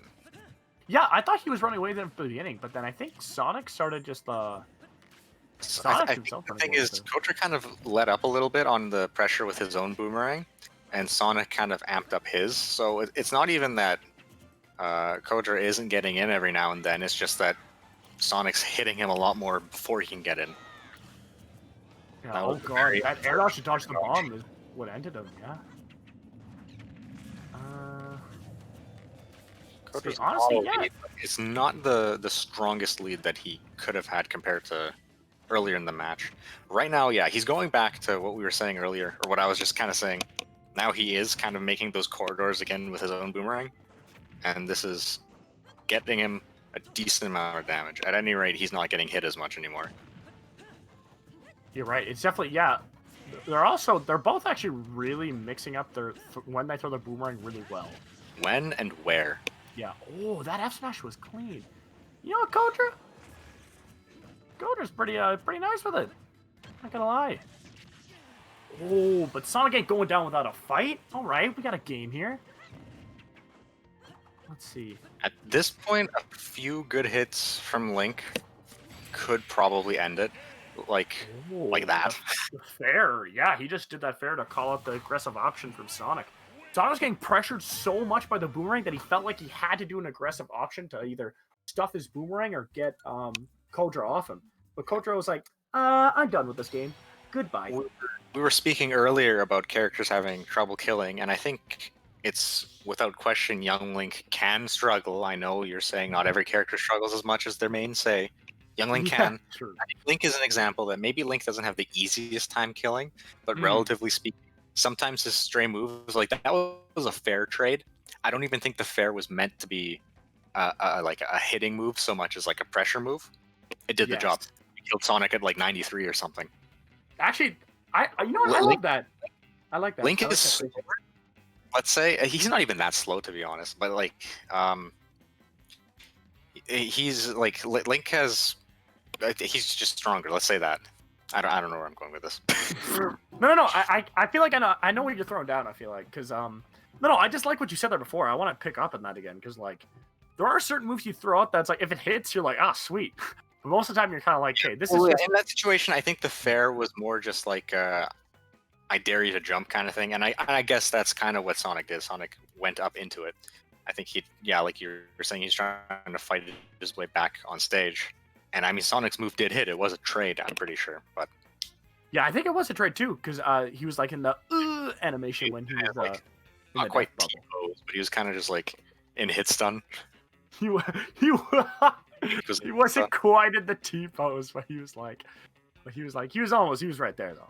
He's pretty close. I'm curious to see if there's going to be a stage swap. I see Sonic is sitting on the side. Has been for quite a bit. He might also be switching to Sonic. I imagine since Gojo went off, they're probably both picking stage at the very least. They're picking stage. I thought for some reason I thought Gojo might be switching characters. No, same matchup. Okay. This is best of 5 too, so there is no actual. Yeah, it would be. It's winners finals. You're right. So. We're small battlefield. Okay. This matchup is honestly, I don't know what to say about it. It's weird because they both have similar like. It looks like they have similar ways of, but I feel like the arrows is a big difference in pressure because it's funny how their bombs and arrows is what makes them much different when it comes to certain approaches and combo starters, right? Like the mid-game neutral is a little different, but their boomerangs, they both rely on lawn and boomerang, and the way they use boomerang is similar. But let's say, I think it's going to be more about like once one of them gets in and gets a hit, how can they use the platforms to punish each other, right? I think that's going to be a big difference too. I love that. I love that like stare down. The stare downs are actually so sick. Yeah, the funny thing is, Young Link has more reliable ways to. Well, no, actually, they both use up B out of shield as a both potent option. So attacking a shield has to be. You have to be very careful for both players. Okay, right now, how's Sonic gonna capitalize over having him in the corner? A dash attack? I don't know about that one. Looks like he's opting to play it safe. He jabbed him, got the jab, and then took an F tilt. And I think he's. Oh, maybe he's having a lag problem or something? Oh, this might be a replay of Game 1. You're on the wrong stage, Game 1. A replay? Wait, what? What? Like, they replayed the game? Yeah, so... I don't know what's going on. Me neither, then. I thought... Yeah, I mean, I think... I just, as usual courtesy, if you play out an entire game, I feel like it should count. This game too, I don't know. I mean, they were playing out. It was more than just 10 seconds in or so. Like they played the whole thing. Yeah, no, don't worry, Steven. I don't know what's going on either. Hi, Key. Most of the time, I don't know what's going on. I'm mostly on my own. But this time, at least we're all together. So no one has to feel left out. So was that Game 1 just false? Did we just commentate the whole game and it wasn't even was that the warm-up? Okay. We were talking earlier. You mentioned, no hand warmers. Now it's Game 2. Oh, they picked the wrong stage. That's why. That's what he meant. Like, Small Battlefield isn't where he wanted to go. Ah. So that wasn't actually a game. That was a warm-up. Okay. They played like a whole stock though. That's why I was confused. See, that's what I'm thinking. Like, probably I would think. I guess if you realize the mistake too late, I mean that sucks. But if you gotten that far, whatever. We'll give him benefit of the doubt. Yeah, you know what? Yeah, I'm. Play with each player can play with the same steam going in. Kodra, of course, coming in from a win, Game 1. Yeah, that's true. And Kodra, the biggest concern is that it could be like a momentum breaker, but yes, that is big. That doesn't happen. That's hopefully a thing. They play as they were going to anyway, if that makes sense. Oh no, for sure, dude. In my experience, even like, what do you think about this? I personally think, depending on certain players, I think breaking up momentum, dude, this comes back full circle. This comes all back to our talk about like rhythm and tempo. And I think some players, this is a perfect antithesis to what I'm talking about tempo. Sonic is the perfect character because that's actually his specialty. He's a character that goes fast and he makes the tempo go at what he wants. He's so good at controlling the rhythm of a game that if you're a guy who likes to go full speed, then like you're gonna have a bad time if you don't know how to readjust. Like, man, thank you, Sonic, for like he's the perfect teaching tool for tempo and rhythm. It's wonderful. It's exactly what I'm going for. But yeah, that's why I think people hate Sonic, because Sonic is yeah, he's definitely like the what's the word I'm looking for? Blue blur. First of all, isn't that Mega Man? Or is that Sonic? I'm pretty sure it's. Oh no, Sonic's the blue bomber. That's right. Whatever I got killed by was BS. So GG next. Let's go, Sonic. Don't give him that. That's right. That's BS. I love you know what we need? We need more freaking, not salt, but we need more people who want to win. Everyone's so friendly. I love that people are friendly. Don't be mean, by the way. I'm not advertising that. I'm just saying it's okay to have a little fire and be like, listen here, I'm going to beat you because I'm better at the game. I just like to see that friendly competition, you know? Joe is a bully enthusiast. That's right. You know what? Clip it, chat. I'm a bully enthusiast, dude. I just want to be mad playing a party game, dude. But you know who's mad right now? Oh, that combo was sick. That was pretty nice. Tell him, Sonic. Sonic is miffed. He is mad. He's playing way different. He's not even playing that passive right now. Oh, he's going in. It looks like Kodra's caught a little bit off guard. He's been doing a lot of kind of up Bs. He did like a high up B earlier, up B at ledge. Alex Sonic, dude, you know what Alex Sonic is? it's like sometimes his sauce is mostly just like sweet and sour sauce from BK. Like it's decent, it gets the job done, but it's like eh. But sometimes he's like the what's the sauce? The Mulan sauce. You know, Rick and Morty. Szechuan. He's like the Szechuan sauce man from McDonald's. He is Rick just and Morty. yes, I don't watch that show. I'm not bright enough. yeah, no, you're not smart enough, man. It's okay, me neither. I'm not smart enough to watch it. But like the Szechuan. Oh, Yeah, that was a good nair. Dude, He's definitely playing very differently. God, He's going in, and for the most part, it's working. Dude, like, I'm just saying, like the way, even though he's getting punished because he's going a little too in, I honestly love to see someone change their style this much, especially like over a game. Like his Young Link is still a little more passive, but like his Sonic is like he's playing way more aggressively. Although the character has moves that make him kind of safe with being aggressive, so it's like not as hyped to certain viewers. But I still like seeing a change in style. I think that's pretty cool. That self-destruct was kind of funny. But what I was gonna say is I like Kodra's use of bombs that he started to do here, like earlier. I don't know if you noticed, but he had a bomb on the middle platform, and then he punished the spin dash with the explosion. And Kodra's kind of like using the bomb in a new way to like really lay it as like a trap, which is kind of what I like. That's Sonic can't just run anywhere he wants because now there's always a contingency plan for Kodra to like if he doesn't punish the spin dash, he can punish it later. No, absolutely. I am a little concerned that Kodra's going for a lot of these like up smashes kind of out of shield and whatnot. Like, one of them hit earlier, I think, to get the stock, but a lot of them he's getting punished for. That's true. Oh my god. I do like seeing, I don't know how you have to mix up your DI, but like, Sonic gets different confirms depending on like what part of the side or down B he's hitting. Because sometimes he's getting an up air and then sometimes he gets a fair. I guess if he DI's out, I think he gets it. Oh! Oh my god, that is so... Oh, that's so cool! Oh my god, I love Sonic as a kid, but like in Smash, I'm like, he has like 4 of the same move. But I'm like, oh, Greg, the beam! Oh my god! He used it! Blink and you miss it. Oh my god, I almost did. I was looking, I was like, that's the beam. Okay, I'm not gonna lie. I don't know if you can tell, but I feel like if I look beyond the screen, I feel like Sonic is getting under Kodra's skin. I feel like Kodra's not playing characteristically like himself. He's kind of just getting hit by... He's not really throwing Boomerang as much as what I'm noticing. Yeah, oh. And he SD. Yeah. I think Kodra... Because yeah. Sonic's opening was very explosive. I hate to use that word, but it's true. Like, he kind of just came in swinging and just started damaging him like crazy. Completely different game from earlier when he was with Young Link. Obviously no projectiles to throw out, but no zoning really. He was just going in. He was getting those like up airs into grab and all this like crazy stuff. Dude, okay, I just have to say this because it was overwhelming. I can see that it was like overwhelming for Kodra, just like initially. Explosive, if you will. Yes.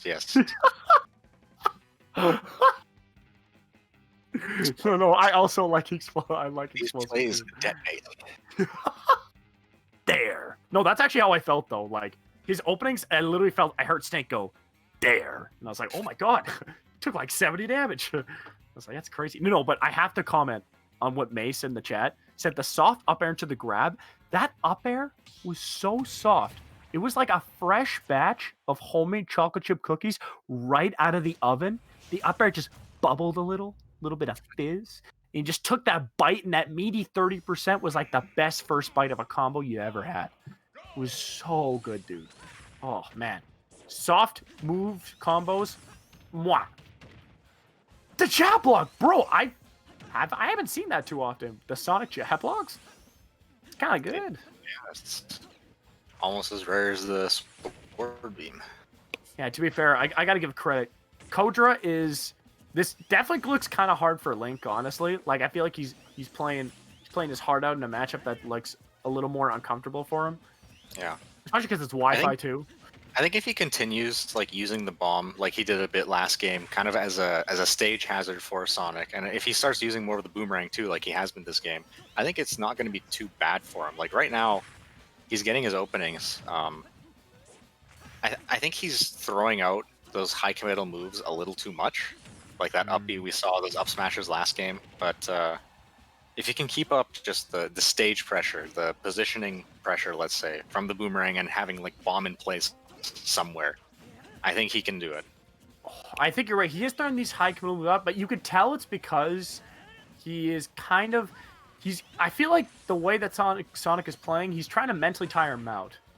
Because Kodra's kind of getting tired of having to try to like figure out a way to beat Sonic's really safe and good spinning option. That was amazing DI, by the way. Let's go, that was very good. Incredible DI. That was like immaculate. But yeah, no, it definitely feels like that was like an excellent down smash. Yeah, Kodra, I feel like I'm with you. Kodra needs to throw out less high committal moves. He honestly just has to, it sounds lame, but kind of just stick to Nair. I think he has to just go for the attrition game. Yeah, unfortunately, I think you kind of had to play Sonic's game at that point. It's true. That was a really good way to avoid the bomb. That was a good spring recovery. Oh, he's living. Caught Sonic red-handed. Oh my god! That was almost filthy. That was perfect ledge trapping. He shielded with the perfect spacing, so he could catch the roll, and he could have reacted to other options too. Ooh, that bomb was nice. Yeah, okay, I think Sonic, like, the only way he wasn't going to get hit by that is if he did like an up B super early. Because I don't think he had to jump at that point. If he did, then maybe he could have like dipped down or something. But I think it was perfect. I'm with you though. It was a good position that Kodra put him into. Bad for Sonic, good for good position on Kodra's behalf. Yeah, Kodra is really good with the bomb. Like he's not doing the crazy stuff you see in like a Japan Twitter clip, but like he's definitely doing some pretty good stuff with it. I don't think this is the matchup to do the crazy stuff. I think it's all about the positioning. But yeah, no, honestly, he's very good at recognizing when the bomb is like useful. Like he's always getting hits out of his bomb. Like he doesn't just pull it out for no reason. It feels like he always has a purpose. You know, he's basically saying, I know this is tournament, but we're playing hazards on. I'll give you that. 6 out of 10. Thank you. Yeah, that was pretty good. Oh, dude, but that soft up air into grab. Oh, it's so good. That's so cool, dude. But you know what else is cool?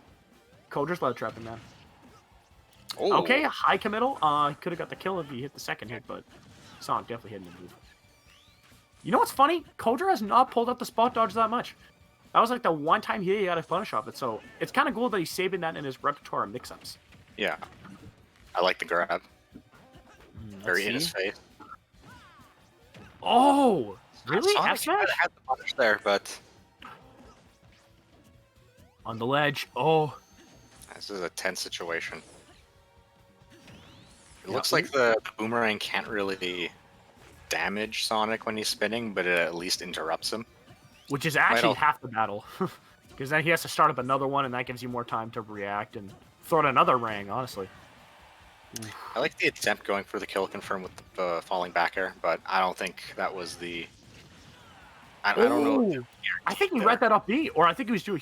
I think he thought Sonic was going to try to read the high recovery, so he did a preemptive up B. He waited to hit that up air. That was amazing. That was just incredible. Great awareness. All right, how's Kodra gonna? Okay, that was so sick. That was dope. That was actually really cool. Let's go, Kodra. That was unreal. I love how he used the bomb hit just to get an up tilt. Beautiful. That's right, Richard. He knew. He knew. That was incredible, man. Oof. Oh man, up tilt is so bad on Link, but he's like hitting a lot of them. Like that's actually a bad move. Up tilt's not very good. I'm surprised it hit there because usually it doesn't really hit next to him too well. I know it's just so funny, but like it hits behind him really well. Sonic is tall enough. That is one property alt I know is a lot of up tilt moves hit more behind than they do in front of you. I feel like a lot of characters have that kind of problem. Take a moment to talk about Kodra's use of the bomb to cancel Sonic's anti-air, and he hit Sonic with the bomb, which like nullified Sonic's hitbox, and then he re-grabbed the bomb and fell through him to land. I just think it was a very good use of the bomb without doing anything really committal, because throwing and re-grabbing is like a very quick action. Yeah, because Oh yeah, so I think even like something like Z dropping because that's like He kinda frame went one, for right? it didn't work that time, but like he's still, net positive. And I really like the premise. Oh That was a my good god, that update. was a filthy Unfortunately, good like burn. a sour hit, but Oh, fortunate for Sonic, of course. You know, oh, he got him. The patience brutal paid power. off. Nice, nice. I think this game is like Koder settled down. He sat down. He said, "All right, I know what to do," and he was using his bomb very well. He wasn't going for those like up smashes as much. You know what else was good about that? You know why he won? He used the beam. Why he won, man. That beam gave him the confidence. It gave him the brevity. It gave him the courage to have the discipline to win that set. That's what I'm talking about. By the way, the beam did 7%. I counted. It's not that good. But like, man, it was so sick. To be fair, though, I do agree that he buckled down and he stopped doing as many high committal moves, and he killed him with a fair, which is actually low key in this game is not as high committal as other games. Yeah, It's not still too laggy. bad. Yeah, Like, yeah, it's certainly a lot less laggy than like a jump up B.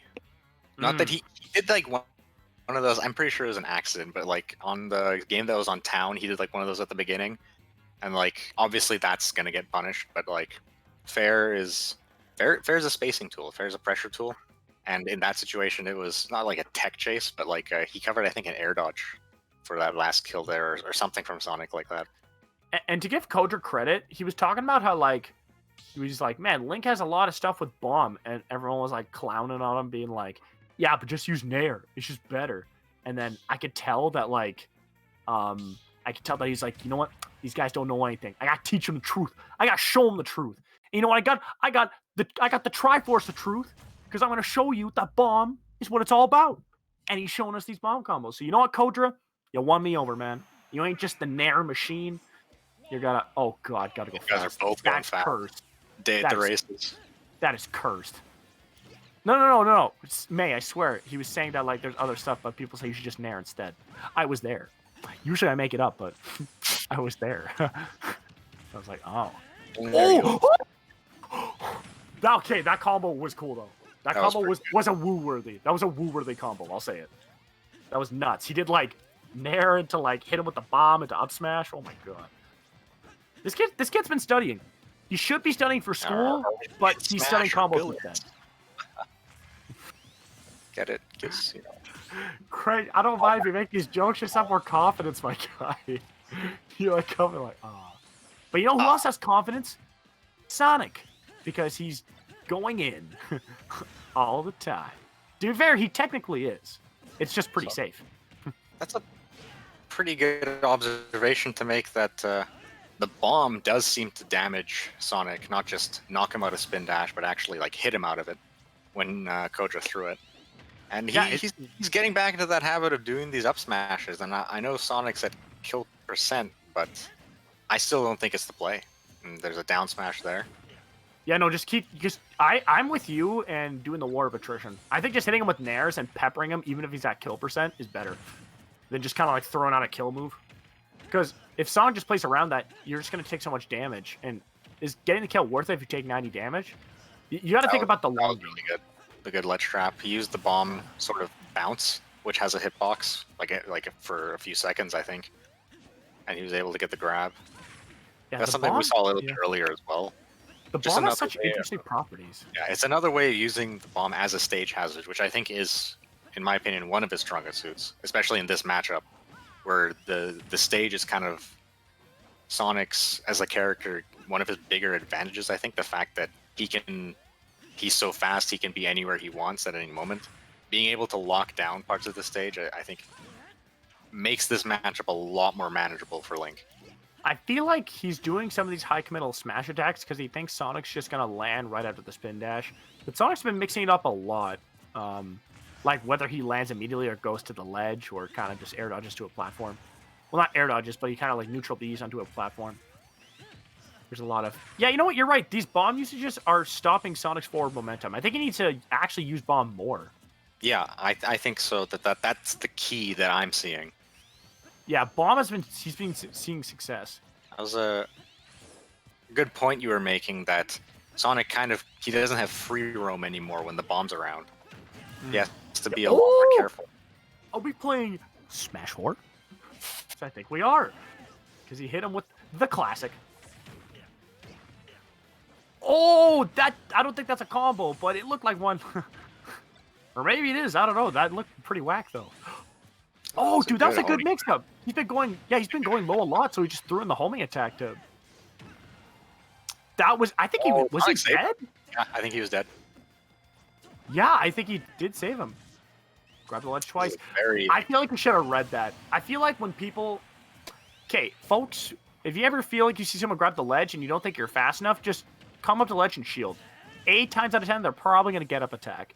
Because they're like, they're going to hit me, I'm worried. Obviously, your player will adapt to that, but like I feel like that's why he had a meaty punisher that he dropped. Ooh, he tried to get a reverse bear out of that. Okay, oh. Okay, let's see. Yeah, Sonic's doing a lot of different kind of spin dashes. Trying to get under the platform to punish him. Yeah. As we know in Smash Ultimate, platforms are a different... you have to look at the game differently. Like, you have to look at platforms differently when you play this game. They're not like in other games. That was some very good positional advantage from Kodra there. On the platform, just as you're talking about it.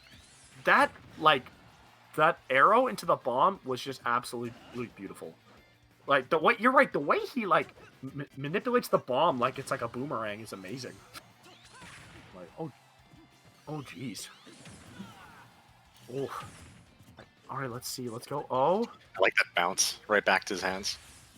Oh man, it's like he borrowed Ness's yo-yo, man. He's just like, and there and back. I'm surprised Sonic didn't go for like a fair or something out of that spin dash. It looked like he could have gotten the kill. Probably not a true thing, but one of those like true enough kind of situations. I can't believe Kodra knows all these tricks of hitting the bomb. Like, I feel like you can't just do that instinctively. I feel like you have to practice that. Or at least you have to know of it. For sure. I was going to say, I've not seen no doubts that he knows this character inside out. That's the Link Classic thing. Good thing to see. Yeah, the Link Classic is the F-tilt. I feel like I need to see him. Instead of F-smash, just do F-tilt. If you want to do a committal option. Because F-tilt is less committal. Did he tech out of that? What was that? He got like hit by the spin dash and like tech rolled out of it or something. He's dead. He's definitely dead. Yeah. No way you're living at like 180. Honestly, I was thinking, Link's kind of heavy center stage. He might land it. 188? I'm like, even though he was center stage, I'm like, no. There's no way he's living. Yeah. That's... yeah. No, Jerry, that's right. I was... Oh my god. That was tight. That was tight. So 2-2. Okay, we're getting to the thick of this, man. This is game 5. Oh yikes! Or is the set over? Am I just an idiot? I thought it was game 5. Yeah, game 5. Yeah, it's game 5. I thought people were like, "Oh man." I'm like, "Yeah, don't worry, folks. It's another game. Not to worry." I think he needs to use bomb more. I think that's what the conclusion you came to, Greg, and I think that was the correct answer. I think that would get 100% of the test. I think bomb is the one thing that can... Because not only is it just hitting the bomb... It's not even like you want to hit Sonic with the bomb. It's just the mental pressure it puts on in the way that Sonic has to approach neutral makes the... It makes the neutral a little bit easier, I feel, for Link. Because then also, you're making him jump over the bomb more, and you can chuck Boomerang at that point, and Boomerang will either A, stop his spin dash, and it'll reset neutral, or B, it'll net you free damage. And it completely, like you're saying, it completely forces Sonic to like look at the map and pick a new route. He can't retreat to the same areas if a bomb is there. He can't. Well, that's about it. But no, that's huge. That's huge in itself. Though. That's huge. It's an area denial, which is something that Link it's not unique to Link. Obviously, we were saying there earlier. Snake as before. Yeah. Other characters, the villager has a tree, Pac-Man has hydrant. These have different effects of their own. But it still isn't too common to see those. Well, like I was saying, stage hazard kind of style moves, the type of thing where you deny your opponent I part think of the Stage stage Hazard and is some apt. turn up. I do agree. Stage Hazard is apt as heck. Because it really is like, because exactly, Sonic has to avoid. He has to pick a different route. Yeah, I'll just reiterate what you said. I agree with that. Yeah, we'll see it. I honestly think sometimes maybe just throwing the bomb, blowing up isn't even that good. I think just like keep the bomb in certain areas, you know? Yeah. Ooh. Well, I see it a little bit like a charge shot, for example. Like just having it active without So pulling the trigger is itself also just as strong. It does more damage than I think the actual bomb does, which is why it's so important. Ooh. Man, what's happening in the background of Battlefield? Why is there like there's like a morph ball just turning into geometry wars? I almost said sudden death. Okay, we're both here. Final destination. That's right. Well, geometry looking wars map. Let's go. 97-42. Okay. Oof. That up B is kind of weird because that sucks people in so hard, but sometimes you just fall out.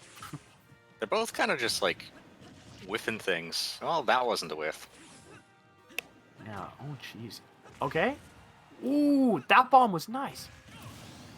And no tech. That is huge. Getting a kill on Sonic at 100, this matchup just became a whole lot more doable.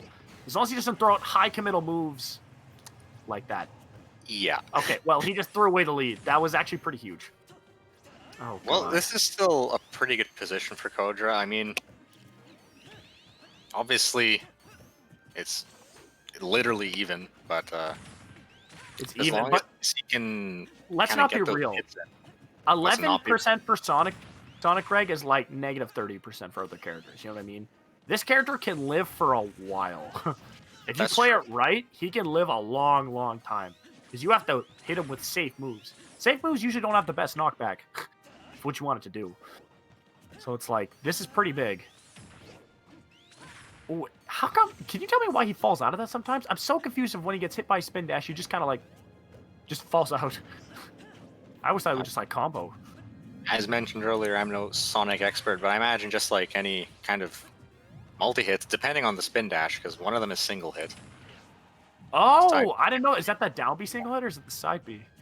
Side B should be the single hit, unless I'm completely wrong. Maybe I am wrong. I mean, I'm wrong about everything because you're right. I know nothing about Sonic. That was an excellent read. I thought he was going to go for like a jab lock, but that was same effect. Oh, yeah, that's a big... Okay, Kodra, this is huge. Oh, he read the roll, but he was just too slow. The high committal up smash working out for him. Like, it's not bad at a shield, but he's just been going for a lot of them, right? Yeah. Honestly, I feel like if you're doing something upbeat... Oh my god! Jeez! I think he thought he got the tech and was going to up B right. Oh my god, this is bad! This is so bad! Okay, yeah, Sonic is spacing the F smash, but... Good drift this on is still a very good position for Sonic. Oh my god! He actually baited it to get behind a shield, jump up, and read the jump. Uh-oh, we're in bullet time. We're lagging. And the air... That must have been... That had to be a buffer or something weird. That was a Randy air dodge for no reason. Dude, Kodra's playing so scared. Ugh. I think Sonic's just reacting. No! These up smashes, yeah. Kodra's actually choking right now. He was playing... No! Oh my... You know what, Sonic? I gotta give it to him. Sonic played that really well. Kodra had a lead most of that entire game. And he kind of, like... I don't want to say he threw, because I think Sonic just won it fair and square, but, like... Kodra definitely got in his own head. I think he got nervous. He definitely got very nervous. Very... let's say, efficient at the beginning. He was safe. He was doing the same game plan he was doing before, that for the most part was keeping Sonic away from certain areas, using the bomb, pressuring him. And then he kind of started to go back to throwing out those risky options that Sonic is just punishing. Man, Jammin just left immediately. Oh, jeez. It was a tight set. That was tight, though. That was very competitive. I was not sure he was going to win that at the beginning at all. I was like, this can go either way, but man. Dude, at the end, though, Sonic just, like, I don't know what happened, but, like, he just grabbed a couple brain cells and, like, put more than the millions he already has and just started freaking super outbraining him. Dude, he did a spin dash all the way across the stage, landed behind him, jumped up, and then read Kodra jumping out of shield with a back air. That put him in an advantage state that won him the game. I think from that interaction alone, I think he lose just like, I'm the better player. And then he won. I've seen it so many times where it's like a close game, like anybody could win. And then he goes, I'm going to win now. And then he just won. It was like, wow. Asserted dominance. Yeah, Kodra had it like he had a good chance to win that set, but man, he just couldn't take it. I think he wants revenge. I don't think. Listen here, Jeremy is definitely he's our bison transport. He is a truck carrying goods. He's gonna run you over if you're not ready or abiding by the rules. If you're if you try to play Jeremy's game, you're gonna get duffed, or you're gonna get schnuffed, as they say. Bison can't because we're people driven. Exactly. Can you That's say a that joke motto? you and I can get, and nobody else in chat knows. Not even a joke. Dude, I love that. Can you say that again? That was just beautiful. Bison can because we're people driven. Jeremy What does that can mean? because he's gonna drive into your stock or something along those There we lines. go. But Jeremy's just gonna run you. He's gonna hit you over, and then he's gonna be like, hold on. Well, when he's edge guarding, he's like, hold on, I just gotta go put my my baby to sleep. It's like, aw. Then he comes back. He goes, boosh. He's like, you're dead. All right, gotta go. Bye. And then it was like, holy crud. Yo, let's go, Alex. That was commented by Joe, my hero. Let's go, fattest Leo, man. Dude, shout out to Alex though.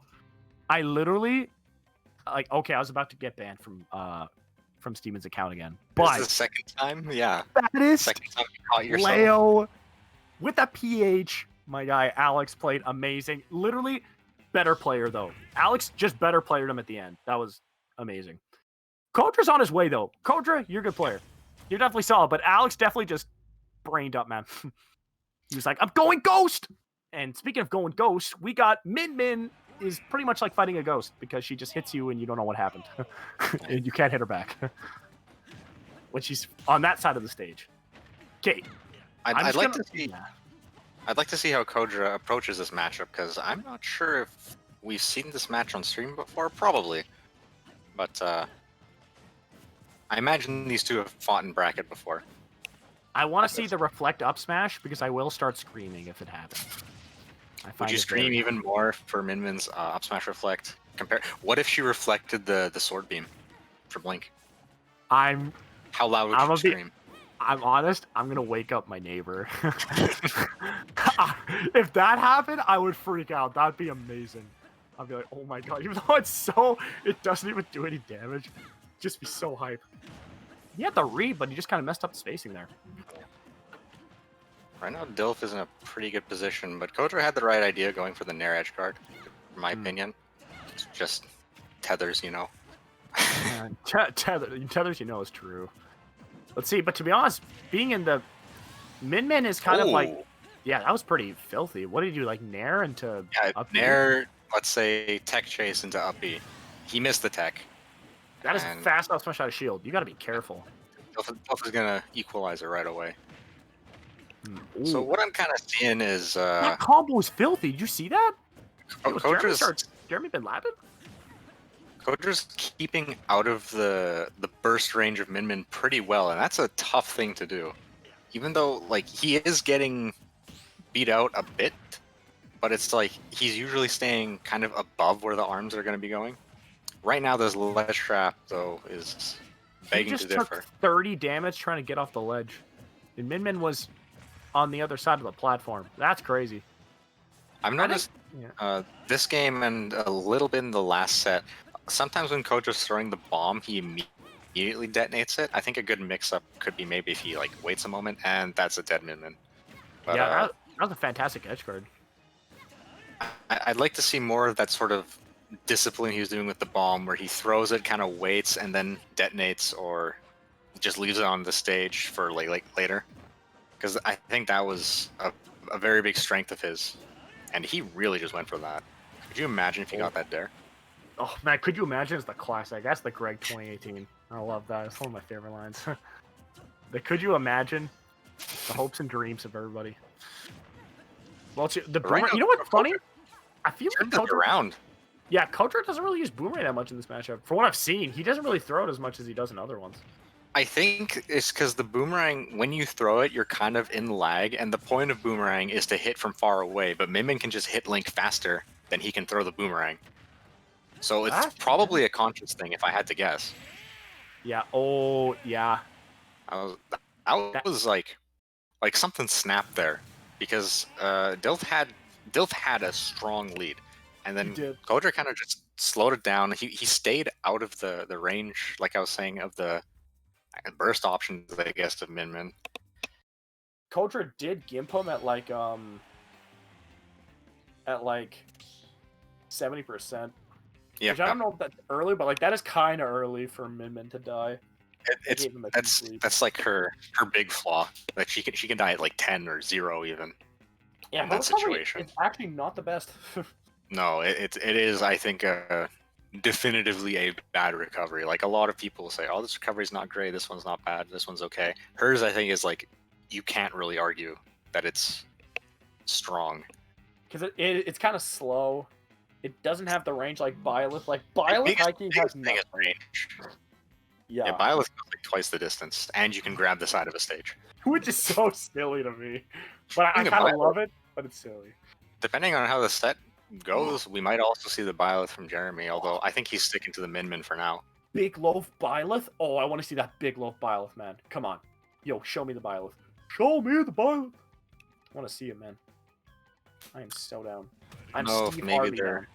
down. Okay, they're starting the battle. Min Min is, do you think she's good? I feel like the whole community doesn't know yet. No one really knows how good or bad she is. It is a little tough to say without offline results, but I think the what I've seen her described as, which seems accurate to me, is like a very good counterpick character. She seems to kind of just shut down some characters, or there's a lot of, like, because she's so different, there's a lot of characters that have to completely change their game plan when going against her, and some of the time you can't do that. But I don't know that she'd be like solo viable completely by herself. Yeah, I think there's too many rushdown characters that could like kind of eat her alive. Plus, I feel like, do you think Min Min is a character who does really amazing on a stage? Like maybe there's a stage you'd want to play Min Min on in certain matchups. Probably like Cloud. I couldn't say for certain if, my intuition. Cloud? Yo. Word? I guess so. Big Loaf, Big Cloud, biggest Dilf, Jeremy's Cloud. Let's get it. I'm pumped. All right. Oh my god, I got so pumped. I'm not as familiar with the Cloud, so I'd like to see. I've not seen the Dilf Cloud before. I heard Cloud is nuts on Wi-Fi. He's like a top tier on Wi-Fi. Not if you asked Cloud mains, but anyone else. I was gonna say literally everyone except Cloud mains. But yeah, you know what? I think because I think the way that up B seems like really hard to punish, like on Wi-Fi specifically. You can't really punish it anyways, but like doing safe pressure on shield can be very difficult. Sure. Yeah. And we're seeing a little bit of that other style of bomb play there, where Kodra did like a regrab with an attack to combo it for a bit of damage against Dilf. You know what I noticed about Dilf? I didn't notice before. You just roll F smash. That was. You know what Yeah, that was kind of. I was gonna say, about those rolls, man. The one thing about Dilf is that I can tell I feel like he doesn't like the not being able to run through shields, because he loves rolling behind an opponent and then doing an option, and it catches a lot of people off guard because most people are like, oh, I'm just like, there are just better options because like I can get punished for rolling. But it's the way that Jeremy rolls that like it seems unpunishable, because you just never think of it. Like you don't think, hey, I can roll to get behind someone. And in this game, getting behind people is pretty potent, honestly. In every game, but like I don't know, in this game it seems, because you don't see it as much because you can't just run through shields anymore. That's like a big mix-up for some people. So I find it very cool seeing how Jeremy adapts to the new engine. Something I'm noticing is that Kodra's giving Dilf a lot of space. He's not going in with any of his own options. It's really, he's doing a lot of boomerang and bomb, and then Dilf is the one that's closing the gap. and going for plays like that. Yeah, you're right. That was wild going for the finishing touch. Outside of a boomerang fair, which started with a boomerang, Kodra's like not doing any of those like sword moves. He's not doing nairs. He's not pressuring with fair really. There is that up B. He's mostly going at staying at quite a distance away, and I'm not sure if that's the best thing to be doing. Although he has brought it back. I wish we could mod certain characters like by the player they play, because like Dilf's Cloud is ripped. Like, you know what I mean? He doesn't even up B out of shield. He's like, I don't need it, bro. He just literally just freaking hits you with a bunch of like nairs and fairs. Kodra's not giving him the opportunity to do it. That's the thing. Kodra's not ever by his. Oh my! That was such a sick interaction. Did you see that, bro? He did the nair, up tilt to catch the double jump, and he's like, "You're gonna land with an aerial." Oh. Okay, but are we gonna talk about the dash into walk cancel, sit there, up smash? I mean, there's so much to talk. That last 30 seconds was actually nuts by Dill. His Cloud turned up at the end. That was, like, stylish thing I've seen today. Like, he did the dash cancel. Oh, God. Jeremy, on Wi-Fi. Relax. God. You know what, King? Don't relax. Go full throttle. This is Bison. We have a dream. Oh, my God. Take... Bringing back flashbacks driving down Route 90.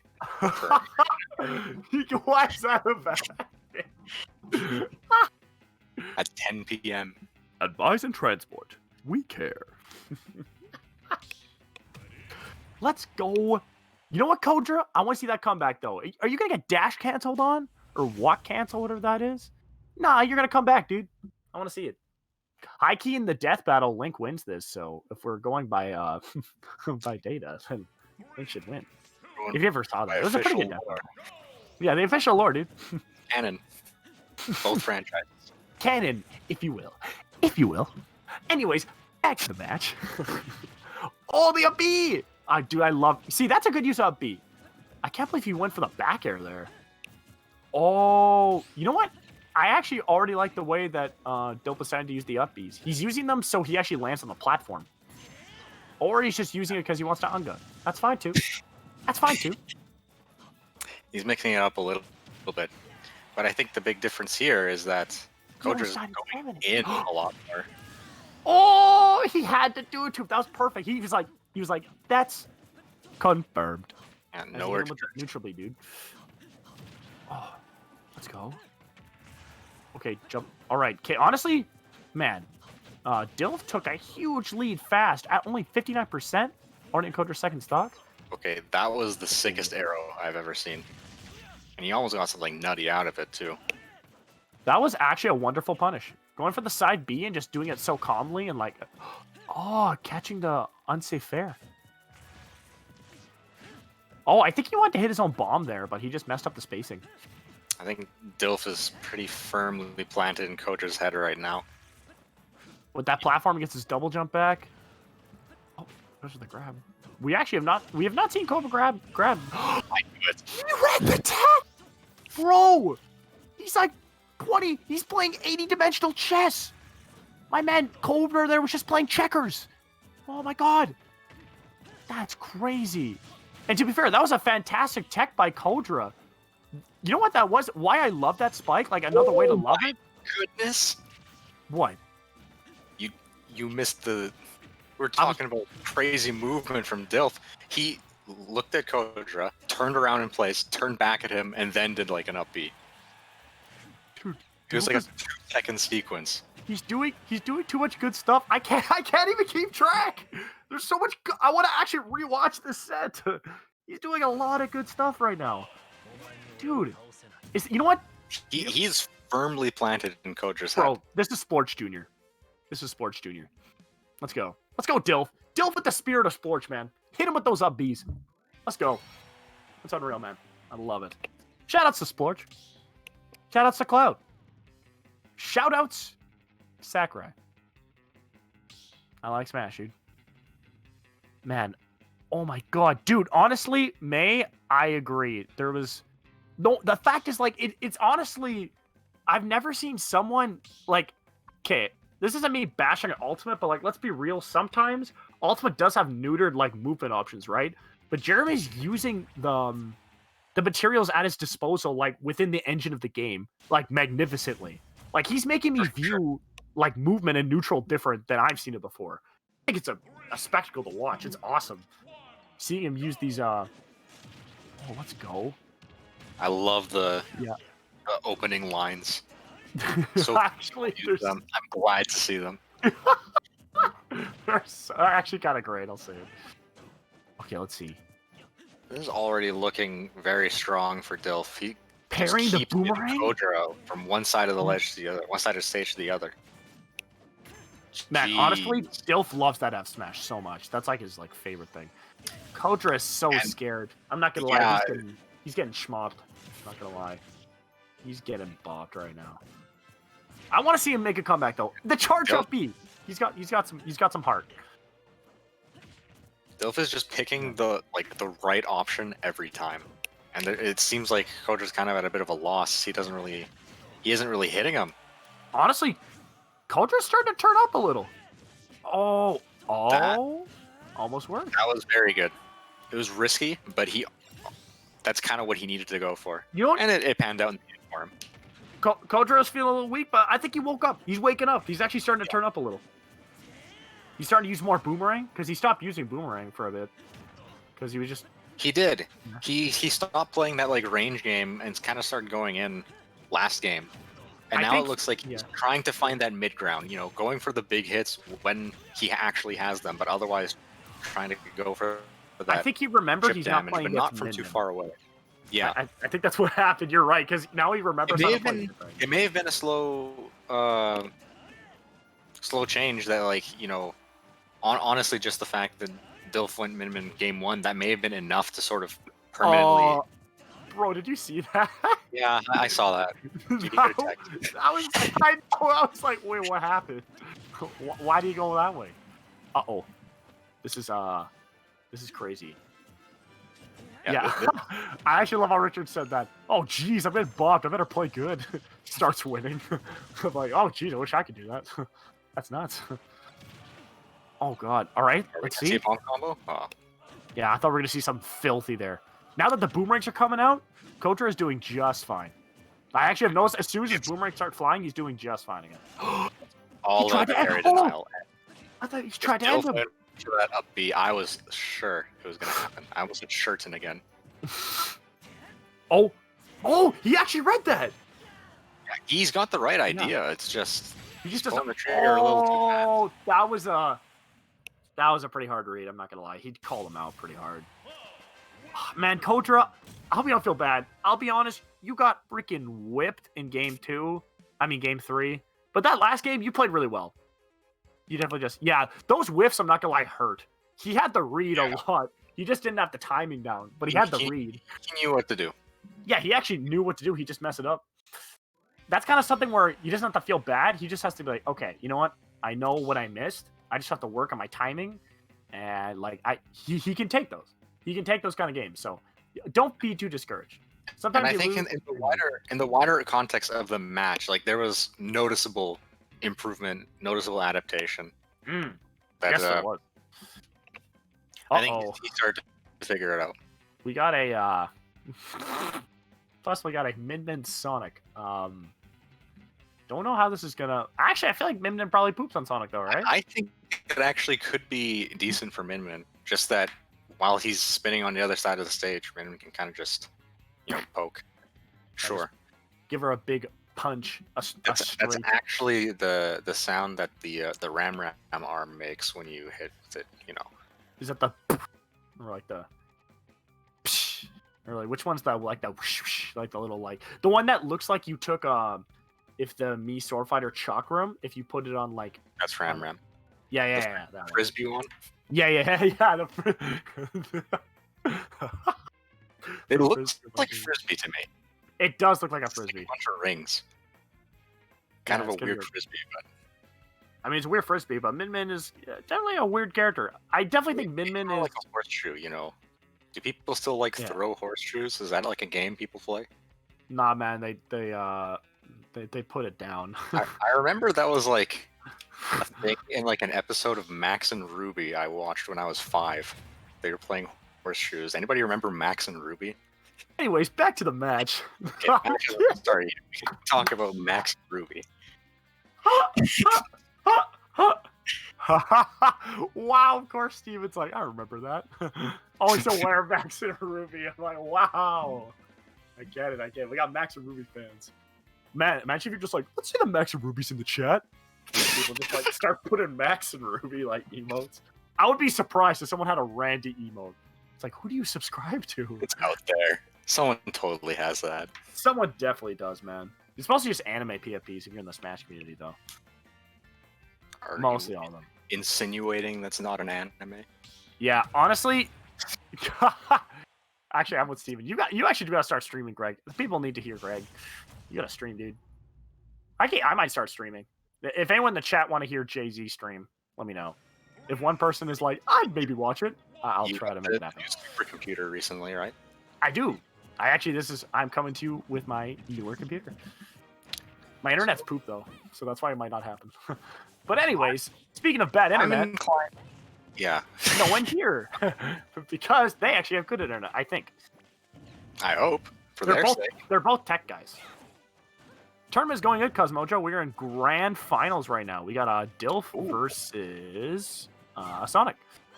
That was a very nice landing option that Sonic did. If you notice, he crossed up Dilf's shield with Fair. So the first hit of Fair hit the front of Minmin's shield, and then he landed behind her. Like, I've never seen something like that before. He didn't get anything out of it, but like the fact that he's bringing this technology forward, I think he's confident. Looking like Elon Musk out here, dude.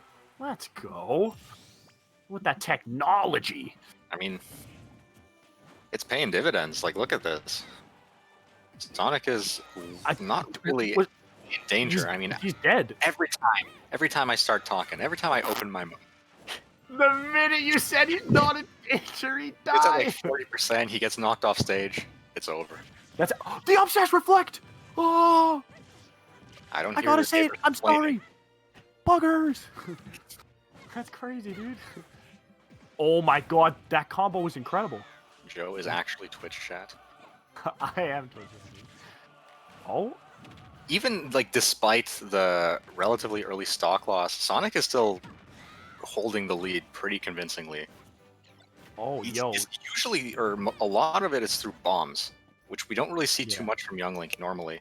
But I guess it's like a thing that like, if Min tries to hit it too close to her, the explosion might still hit her. Oh man, that covered after the get up attack, the second hit of that S smash.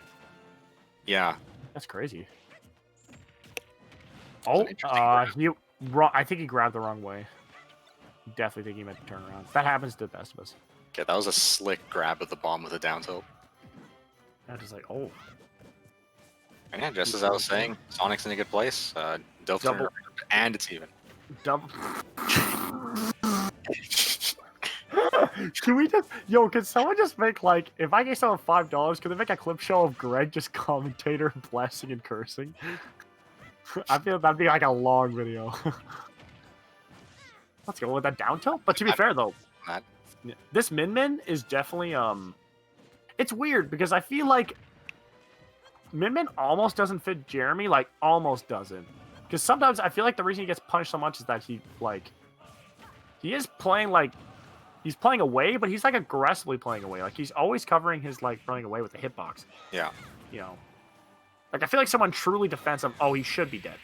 Yeah. Yeah. I think Sonic needed to wait just a little bit longer and try to recover lower in that situation. I think even if he did, you know what the mess up thing is about Min? You could since there's because Ultimate lets you extend smash attacks, I think you could have just waited. Unless he went super low and hugged the stage. I'm saying like super low to the point where Uppy might almost not reach ledge. I think he just needs to stall a tiny bit. Yeah. Alex comes in the chat. That's dumb. You know what? You know what, Alex? That was the most wholesome thing I've read. Mentor thing. I agree. That's kind of dumb. That the fact that like he just tried to play the game normally, and Min's like, I don't really feel like it. He just gotta F smashed him away. Died at 40, dude. That is wild. Man, but to be fair, yeah, that's kind of dumb, but to give credit, guys, to Min Min, like, sometimes Min Min dies at like 30. Like she giveth and she taketh. Well, yeah. In that same vein, when Dilf was getting Sonic off stage, he was dying like as early, starting at like 40%, and then just ledge trapped to death, right? Yeah. It kind of goes both ways in this matchup. Yeah, it is kind of just playing Min Min. It's how good can the Min Min hold center stage is kind of like her game. That was pretty exciting. Oh my god, that was pretty exciting. There it is again. This is new. I feel like this is like a good strat with Min Min. Using the up B is like a decent burst option to get in the air. Because her jump isn't very fast, is it? Oh no, it's kind of fast, but she gets way more height with the up B than a double jump. Like a super jump. Yeah. Ooh, that up smash is looking like Cloud Strife. Got sword feet, dude. Could you imagine? Absolutely freaking smash would reflect. God, that's so nuts. Oh my god, could you imagine? That'd be wild. Is the up tilt good on Min Min? I'm not actually sure. I couldn't tell you, but I think it's not bad. Oh god, it scares me every time Sonic goes off the level. It actually scares me. Yeah, I think if Dilf angled that F smash down, that was it. Sonic was at like 40. I think he would have died. Really? Yeah, he didn't have a jump. Oh my days, dude. Oh, yo, I think Min Min dead. Min Min had to be there, and then no other option to get around that fair. Oh, bend it like Beckham. Bend it. Didn't bend it. Oh, that's fine. Oh no, he did. Oh, nice. Let's go. I don't know if the self-destructs or in terms of bombing yourself is what he was going for. Maybe there's a percent window we don't know about that he wants to be out of. But listen, man, this man is the god of sync nair. I'm pretty sure he's a level above us when it comes to bomb play. So I feel like he's got some secret. I'm just thinking that it looks like wow, he right is now. Upset from that game. He held left so hard. I'm pretty sure he invented a new angle for his control stick. That was definitely a little bit frustrating. I can see it though. Min Min doesn't let him play his own game. Perhaps we will see the Sonic. But I think Dilf's ready for that though. I think that's what he wants. Yeah, like I think that's one of those matchups that like actually wouldn't be bad for Min Min. No, honestly, I agree. It stops all the zoom and like going fast and stuff. Like it just makes you're stopping her tracks, dude. Now a real throwback would be if we saw the Sonic like Pikachu or something. Do you remember that from like Smash 4? You mean like in 2014? Yes. That fun fact, the only time Alex will be miffed that I said this. That was before I joined the competitive scene, and I played with like him, Jared, and Amir in the U of M like Science Lounge. I didn't even know what competitive Smash was. I played Alex Pikachu in a tournament. He wasn't playing good that day, and I actually won. I won one tournament set ever, and then he came after me and he was like, "Man, I was playing so bad." And then I was like, "Yeah," because I was like, "I'm not very good." And I never beat him ever again after that. I met him in bracket a bunch. The Pichu! This is the ultimate day one classic. Oh, the Alex Pichu? I missed the Pichu. I liked his Pichu. His Pichu was pretty nuts. I'm not gonna lie. Had some stuff. I like it. I'm excited. This is actually a good counter pick because this is a character I think Pichu also has a recovery that can kind of actually get around, I think. Oh, almost starting off with something clean. Yeah. Oh, trying to get the grab. The double up build. Wrong direction with the grab, but he's using these Thunder Jolts very well to hit Min Min and kind of bounce around the arms. Oh my god. It's so scary getting off stage against Min Min. This is where he needs to like go hard. Yeah. Oh, he's still got the ledge trap unlocked though. Actually, I kind of like that idea. I see what he's going for. His shield is so tiny. Yeah. If he gets slammed by the megawatt, that's it. Oh that's god. the big arm. thank you. You know I didn't know. Even the dragon head didn't, or almost took the stock as well. Oh my god, the dragon head American Dragon Jake Long just coming in hot, dude. Oh my god. I think this counter pick is working pretty well for him, and that should seal it. Yeah, Pichu pretty strong. Not gonna lie, down smash definitely gonna take it at center stage. If Sonic can just like keep just a little bit ahead with like percent, I think this counter pick could work pretty well for him. I mean, it is so far. Wow, why does forward throw do nothing and everything at the same time? It puts an angle where, like, there's no universe where that's ever really going to kill viably, but, like, it puts your opponent in a position where, like, what is this combo? I'm liking this chase. Yeah, this chase looking nice. This chase looking like a action movie chase, dude. Yeah. Oh, God. Oh, caught the double jump. I couldn't really do anything to capitalize on it. For a long time, though, Dilf couldn't really hit him. Most of the damage was just self-damage from the lightning attacks. Dilf using that up smash to try to deal with the neutral beast coming from Pichu. The Thunder Jolt. Ooh. Trying to bend it like Beckham, but Beckham ain't bending, dude. Looks like Sonic has picked up on the nuances of the dragon. He's not really getting hit by the fire as much anymore. The reflecting does additional damage, which I didn't know, but I just noticed with the percentage. So it actually... Ooh! He died at 91. Pichu, to be fair, yeah, just taking that. So are we going to see a reset in Grand Finals? Oh! He got the Gimp, though! And he messed up the recovery. Oh, that's sad. I don't know. I can't hear the game audio, but I heard the Pichu! And I was like, oh. That kind of sucks. Well, it happens. Well, I'm glad that is her arms yeah, there's a Naruto fish kick on it. I think that's what they're called, right? Yeah, something like that. Yeah, but like I can't believe her arms is like ramen. Like her arm is she's actually noodle. Like part noodle. That's kind of baller. I'm not gonna lie. It's kind of sick. I just look at her completely different now. That is so dope. She's literally ramen noodles. Oh my god, that is so fun. She literally freaking just goes all spaghetti on you, dude. All ramen, dude. That is so sweet. And let's see if we're gonna see some kind of other noodled assortment play, or if we're gonna see a clean match from these two players. Okay, right now, let's see. I want to know. I feel like Sonic is playing definitely more grounded against Min Min. Which I think you kind of have to, because if Min Min snipes a double jump, like you're not gonna have a good time. Like you're pretty much dead at that point. You need that mix up.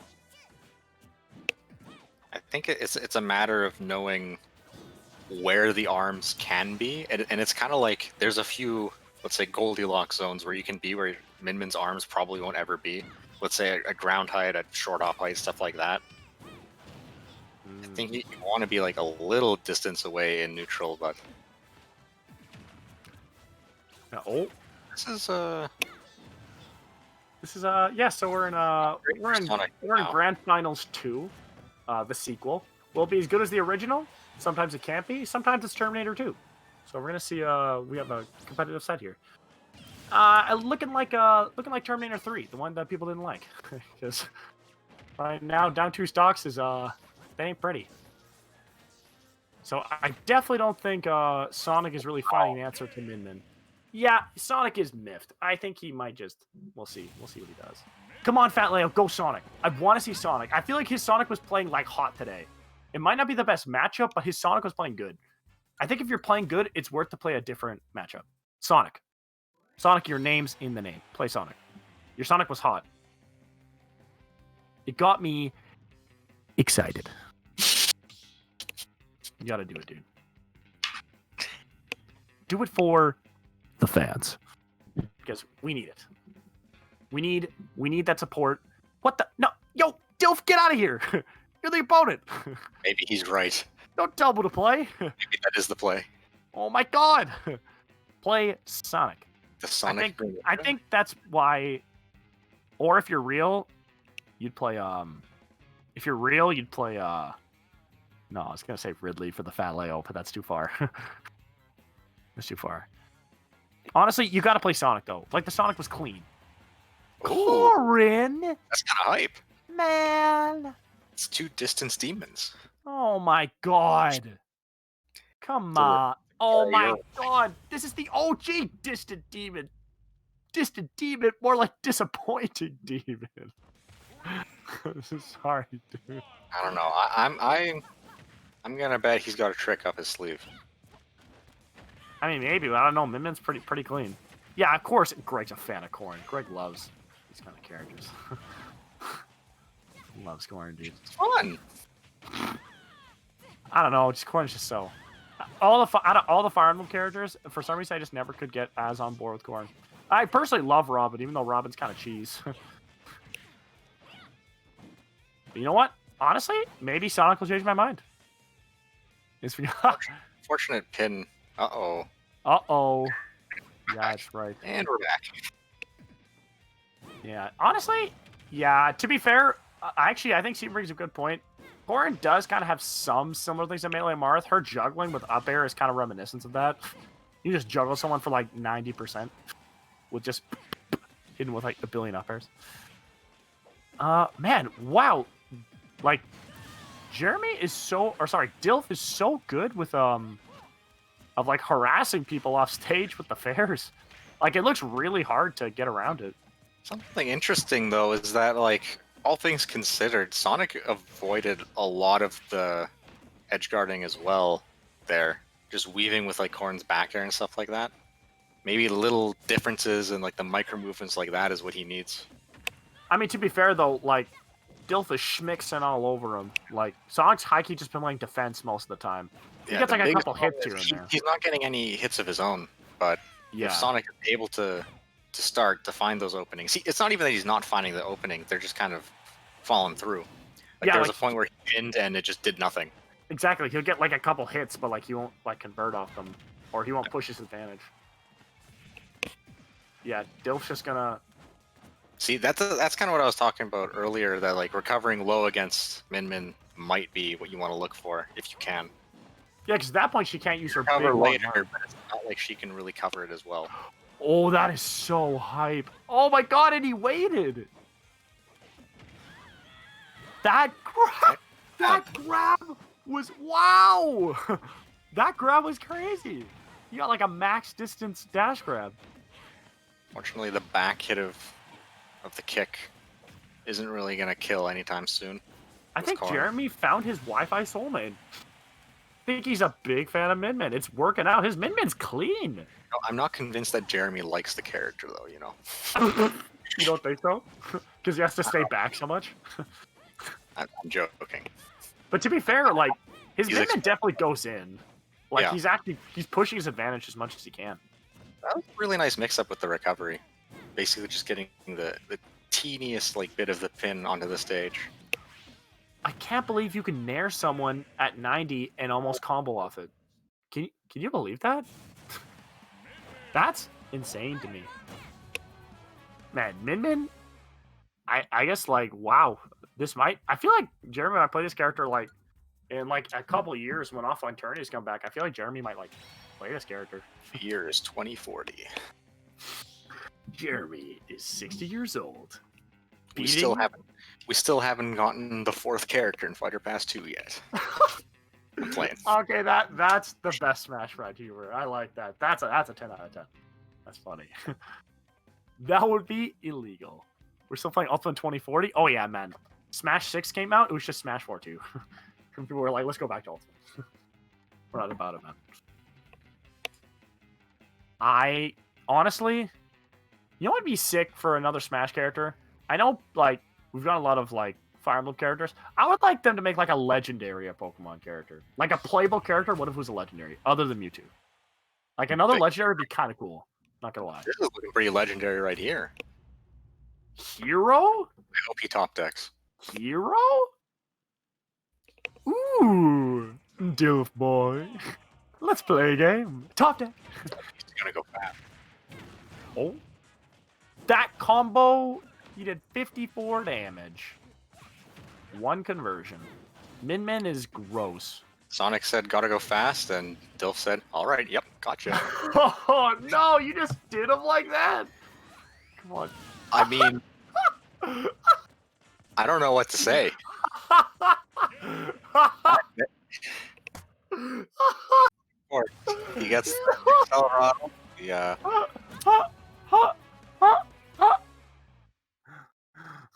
I love Alex so much. That was the most I don't play hero like moment I've ever seen. Alex, your Sonic was incredible today. I think he got like 30 clips with Sonic, so I wouldn't feel bad. Yeah. I think people just gotta respect the Min. You know? You gotta realize, hey, this is a real character. So yeah, that's our grander finals right there. Dilf with the Min just looking unstoppable, man. Oh my god. It was a very pretty much every time we saw Dilf, he was like constantly just in the lead. A lot of the times he maximized every single hit. He did so many good edge guards and ledge traps. Dude, he never missed a beat. I think that's what I'm trying to say. His combo game, that combo on the last game, like it was on the hero, so like you can take it with a grain of salt, but like the fact he did a 54% combo, if you're not specific on your DI against Min, that's disgusting. 54% of like one exchange is pretty like, and relatively, I want to say like not super execution heavy, just kind of knowledge base of what you can and can't do. It's pretty gross, man. Not gonna lie. Yeah. Okay, so looks like that is the end of our Wi-Fi Wednesday. We went a little later today because, I mean, to be fair, the sets that went long, they were good though. Like they were good sets, so nothing to worry about that. How many entrants? Like 15 or something? Good 15, tournament, though. 15 entrants, really good tournament, man. I respect. Good tournament. Yeah, thank you for all the players. Thank you, 789-086-5423 for the sub. If only we knew who that was. Yeah, if only we knew who it was, man. Maybe he works at Bison Transport. I don't know. Bison Transport. No, I'm kidding. People driven. Bison stream. That's true. That's true. And yeah, so that is the end of our tournament. I hope everyone had a really good time tonight. I genuinely had fun. It was a good time. I had a blast. Had a lot of fun commentating. Always a good time. The classic duo, Greg and Joe. Everyone here has a good time. Hopefully you had fun. And yeah, we're always, if you ever need backup, you ever need gravy for the meat and potatoes that is the Wi-Fi Wednesdays, hosted by the legendary Savage Stevo, then you always got your main flavor. That is Joe and Greg P. That's right. Awesome. Ooh. Okay, May's streaming before we pop off. If you guys read the chat with Steven, May is streaming. May is a filthy, absolutely dirty, stinky, amazing streamer for Super Mario Sunshine. I don't know if he bought the Super Mario 3D All-Stars, but he's one of my great homies, and he's amazing at that game. So please raid this man. Don't go to his house. It's COVID. Be safe. I mean, raid his stream. Give him your support. Give him your love. I will see you guys later. I'm peacing out. I got to do Spanish homework. I am peacing out as well. All right.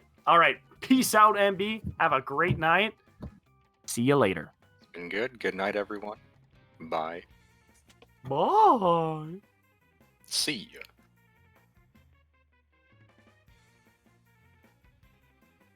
Oh, you're still here. How was the tournament, guys? Ha ha.